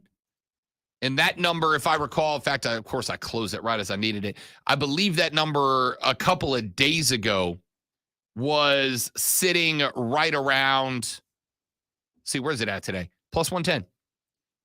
So you can give back basically 20 cents on the dollar to buy the 2.5 points, or you can take the Gamecocks to win this thing straight up at plus 110.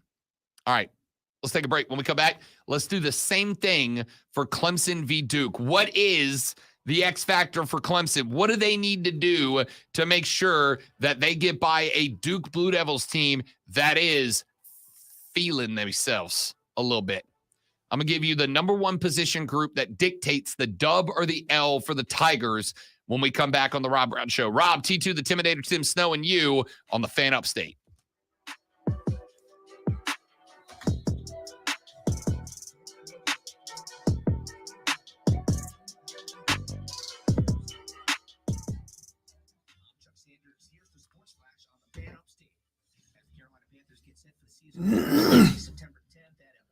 Okay.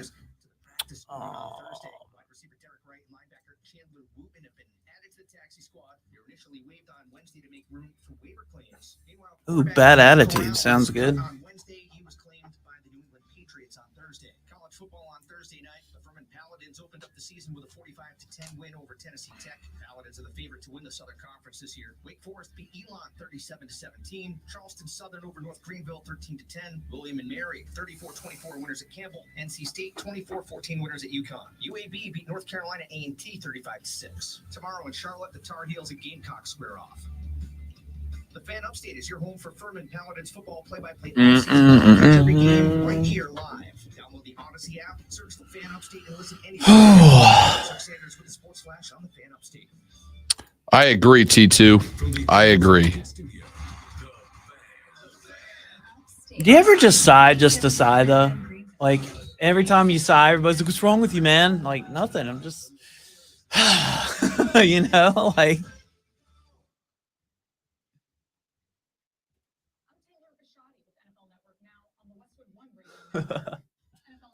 My wife does that. I'll just huff and puff. I'll huff puff just to huff and puff, and she'll be like, "Oh, what's wrong with you?" Nothing. Like, what? Why does there have to be something wrong with me? Maybe I just need a good, phew, you know.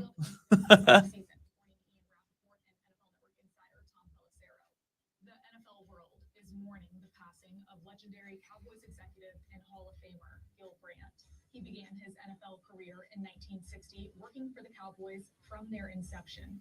Oh, Furman won, Steven. That Burns game last Friday, did you save it to the Google Drive? Yeah. Okay. I think. I got to pull it after the show. It should be in the same folder as the date of the game. Okay, perfect. Thank you, sir. I remember doing it. Okay. So, yeah.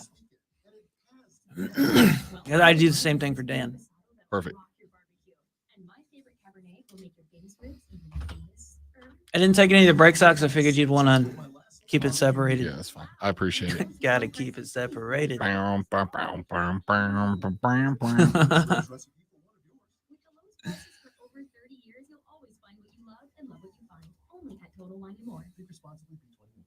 you working way too hard for way too little? There's never been a better time to consider a career in IT. You could enjoy a recession-resistant career in a rewarding field with plenty of growth opportunities and often flexible work environments. Go to My Computer Career and take the free career evaluation. You could start your new career in months, not years. Take classes online or on campus, and financial aid is available to qualified students, including the GI Bill. Now is the time. mycomputercareer.edu. KFC's new chicken nuggets. Hand-breaded original recipe, 100% white meat chicken nuggets. The perfect back-to-school dinner option for... Are those chicken nuggets? Yeah, I was thinking we could... Chicken nuggets? Chicken nuggets! Hey! Hey! What is happening? It's dinner time. KFC's original recipe chicken nuggets, 10 pieces for just $5. You've never had nuggets like these. That's finger looking good. Prices and participation may vary. Taxes, tips, and fees extra. Labor Day savings are here at Lowe's. Get up to an additional $1,500 off. I'm about it. I love chicken nuggets. And save $100 off select laundry pairs, priced $1,396 or more. Plus, make your big purchases easy with Lowe's Pay, our new flexible buy now, pay later payment option. Lowe's knows home improvement. Valid through 9/6. Appliance savings vary based on purchase amount. Restrictions apply. See Lowe's.com for details. Subject to credit approval. If this were a Reese's TV ad, you'd be staring at a Reese's peanut butter cup. And sure, my voice is peanut buttery smooth, but still, you need to see the peanut butter cups, right? No? I can really just say Reese's and you'll go get some? Okay. Reese's. Reese's. Reese's. Really working, actually. Reese's. Reese's. This, I'm on to something. Reese's. Reese's. Some people bring joy wherever they go, some whenever they go. Mark Twain found humor all around. Never argue with a fool. Onlookers may not be able to tell the difference. Humor. Pass it on from passiton.com.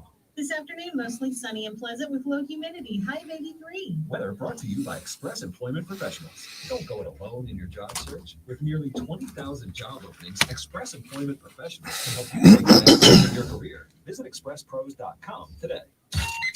Get in the game.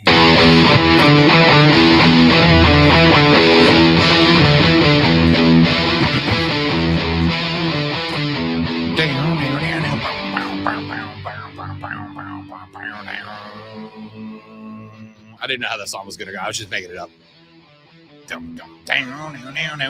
I mean, that was pretty good. Ladies and gentlemen, the Rob Brown Show rolls on. It is the Fan Upstate, the final segment. We are forgoing what the X is going on today because we still got more football to talk about, y'all. Week 1 Saturday is tomorrow. Let's get into real quick this Clemson v. Duke game. And I am going to tell you that if the Clemson Tiger football team rolls up into Wallace Wade Stadium with the same lackadaisical confidence that the Clemson Tiger football fans have right now, it could get dicey, my friends. It could get dicey, and it could get dicey quickly. And it could get dicey quickly for a reason. Now, let's start with this. Clemson rolls up into this bad boy as a 12-point favorite. And the reason why is defense, defense, defense. It is no shock that the eyes of the nation will be upon Cade Klubnik, and the stage will be his. This is the game Monday night. Now, before you hit me, ladies and gentlemen, with, the Tigers are going to run them out of the building because they are Duke. I don't need to tell you again, as I have many times, that this is a Duke team coming off of a 9-3 season, a Duke team coming off of a 9-3 season in which they lost 2 games by 3 points and 1 game by 8 points. Every single game they lost last year was by a single score. 8 to Kansas State, 3 in the other 2. Now, granted, they did lose 1 to Georgia Tech, and that was bad, but by a field goal. So, this Duke team is not your Grandpappy's Duke team. And again, I'm not arguing that they're ready to compete for the Atlantic Coast Conference title, the soon-to-be All-Coast Conference title. What I am saying is this. The Blue Devils have a very solid offensive front. They return a lot of starters, including across the offensive line. An offensive line that, per one of their offensive linemen at ACC Media Days, is furious with the level of disrespect they believe that they have been shown. And on top of that, Riley Leonard is a good quarterback. Riley Leonard is a really good quarterback. Last year, Riley Leonard came up 37 yards short of a 3,000-yard season. He went 20 touchdowns to 6 picks, and he completed the season with a 141.5 QBR. I heard an ESPN talking head say not terribly long ago that they truly believe that when the eyes of the nation turn to Raleigh, North Carolina, we all get set up for Duke v. Clemson, that Riley Leonard will be the better quarterback on the field. And I actually don't think that's a wild thing to say. I truly, genuinely believe that the NFL eyeballs will be tuned into Riley Leonard.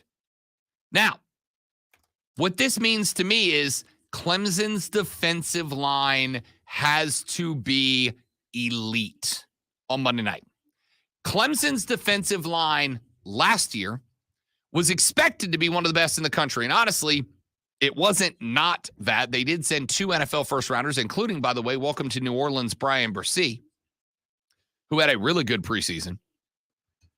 But they sent a couple to the league. That defensive line lost a little depth this offseason. They have got to be good. Here's the big problem Duke has that Clemson can exploit. Duke's run game is not exceptional. Duke's run game is not what you would like it to be. The run game for Duke is led by Jalen Coleman. Jalen Coleman is a decent running back. He is far from the best Clemson is going to be. You have got to remove him from the game so that you can tee off on Riley Leonard. If you can tee off on Riley Leonard, you can win this game. Prevent Duke from converting third downs. Prevent Duke from getting Riley Leonard in the zone, in a rhythm, in a cadence, because if he gets into one, it could spell trouble for Clemson.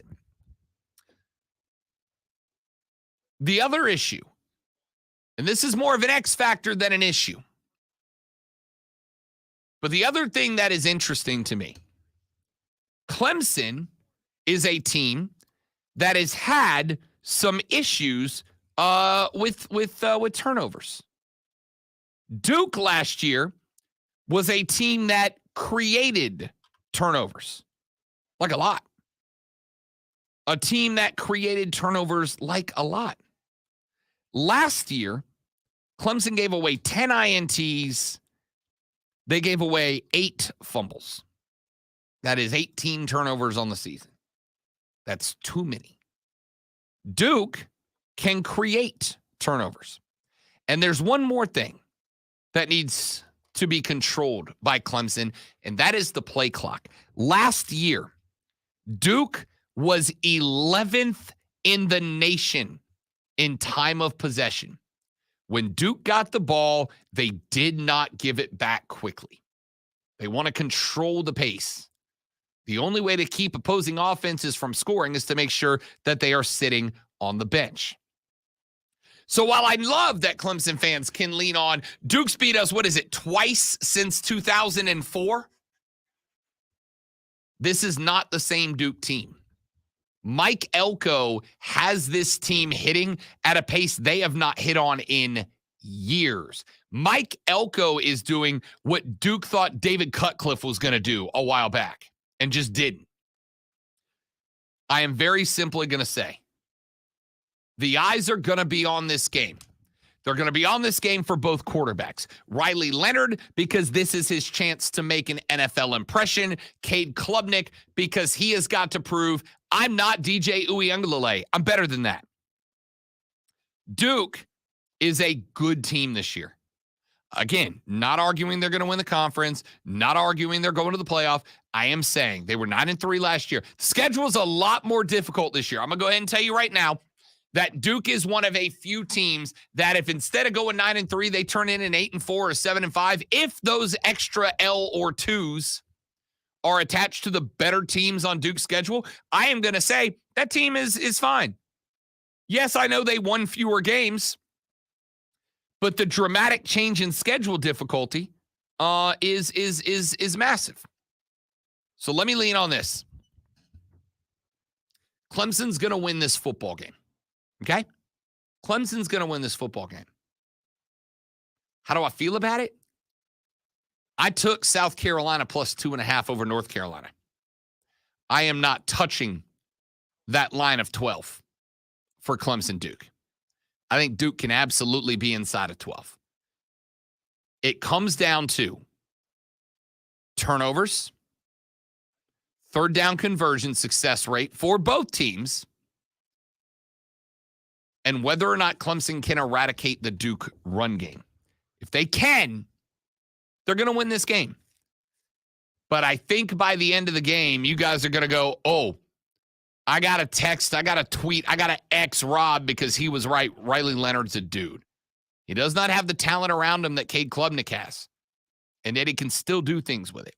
This game, ladies and gentlemen, I think is going to be better than people are giving it credit for. Give me Duke. 35-24 is your final. Right under that 11-point line. Right under that 11-point line. All right. Up and down the rest of that schedule, by the way, I'm going final score in North Carolina, South Carolina. Give me 42-38. Gamecocks win outright. 42-38 Gamecocks over the Heels, and give me 35-24 Clemson over Duke. Rest of the schedule, we do have games tonight. Miami at Miami. I think Miami wins that one since Miami's hosting. Georgia Tech, Louisville. Hey, Georgia Tech is a 7.5-point dog against Louisville. Y'all take the rec. Take the rec plus 7.5. You're giving me a full touchdown to play with. Give me the rec plus 7.5 in that one. I actually do have change on that one. Michigan hosts ECU tomorrow. That one could be a lot of fun. Scratch that. This is one thing I got to be very comfortable. I got to be careful about. I got to be very careful about how I phrase things, right? Because I am not suggesting in any stretch of the imagination that ECU is going to give any sort of challenge to Michigan. They're absolutely not.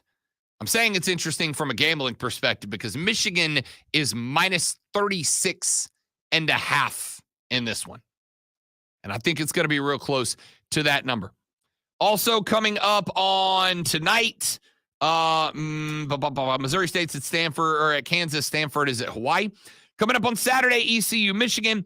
Virginia is at Tennessee. Is Tennessee that good? Is Tennessee going to be back where they were? I'll tell you, they are 28-point favorites. I am not picking them to cover. I'm not touching this game. I should clarify that. I'm not gambling on this game. Now, I did read the other day on ESPN that an unnamed SEC defensive coordinator said they truly believe Joe Milton is better than Hendon Hooker. I believe it when I see it. I believe it when I see it. Colorado is at TCU in a game that Fox is desperately trying to convince you is, via a tweet they sent out last night, the biggest opening weekend game in history.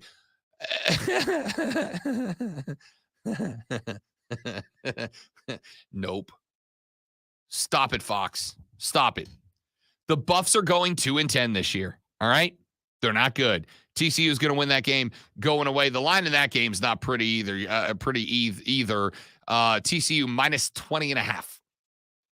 We've got coming up on Saturday some of the other ones I am keeping an eye on. Ole Miss is hosting Mercer. Oregon is number 15 hosting Portland State. Ohio State at Indiana. The Buckeyes are minus 30.5. Taking the Buckeyes to cover. I think they're going to get up somewhere in the 45-7 range. Give me the Buckeyes to cover. They are on the road at Indiana, though. Number 10, Washington hosting Boise State. Number 11, Texas hosting Rice. Notre Dame, Tennessee State. Wisconsin host Buffalo. Maryland host Towson. Wofford is up at Pittsburgh to open the season. Colgate at Cuse. Georgia hosts UT. Oh, God, poor Skylarks. They're going to get beat by 100. USC hosts Nevada. They would like to get back what they gave up to San Jose State last week. Kansas State and Texas A&M hosting Southeast Missouri State and New Mexico, respectively. Alabama, 39.5-point favorites over Middle Tennessee State. I'm going to hammer that one as well. Penn State hosts West Virginia. North Carolina, South Carolina at 7:30 p.m. Then On Sunday, LSU FSU at 7:30. I will actually go live on social to talk about that one. So make sure you're following me at The Rob Brown Show and all the Fan Upstate social, because I'm going to jump on and talk about that game with you on game night. And then Monday, we are off on Monday. We'll be back on Tuesday to break down Clemson at Duke at 8 p.m. Y'all, have a lovely weekend. T2, thanks for your hard work this week, buddy. Excellent job. No problem. Anytime. Lonzo joins us on Monday. I hope you all have a spectacular college football weekend. Do not drink and drive. I'll punch you in the face. Enjoy your weekend, y'all. It is, as of last night, freaking football season. See you back here on Tuesday to do it all over again, but better on the Rob Brown Show and the Fan Upstate. Later. Yeah.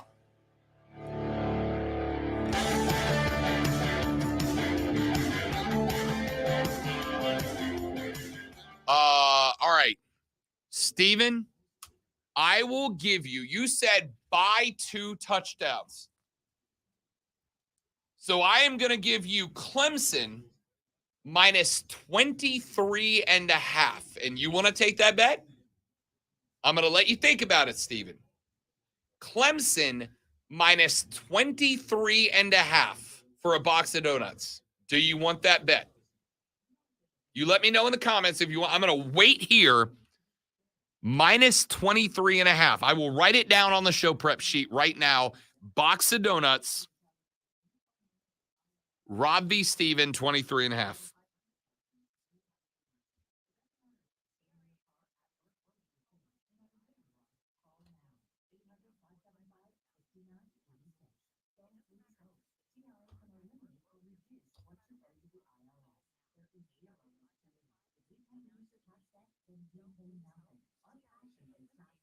Oh, sorry. You said 2 touchdowns. 13.5. 13.5. I'm really stupid, you guys. I'm really stupid. You said 2 touchdowns. So you want Clemson minus 13.5. You're taking, all right.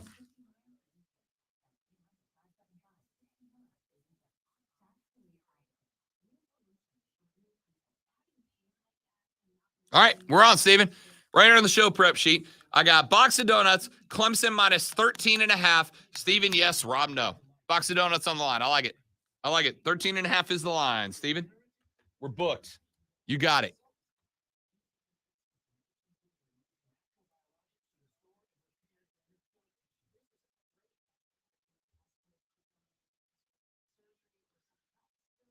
And we are talking bacon covered. Oh, of course, man. If I'm buying you a box of donuts, we're getting the good stuff for sure. For sure. We're not. If I'm going to bet you donuts, I'm not going to hit you with like gas station stuffers donuts, man. You're getting some good stuff. P Digits, thank you, big dog. Good to have you, buddy. James, Steven, JD. Who else was up in here? Keegan, Alex, Dennis, everybody, man. Appreciate you guys hanging out. You guys are awesome.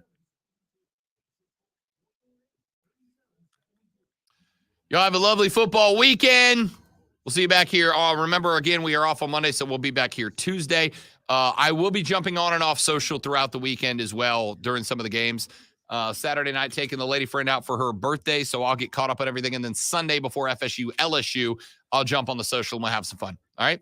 Have a good one. Goodbye.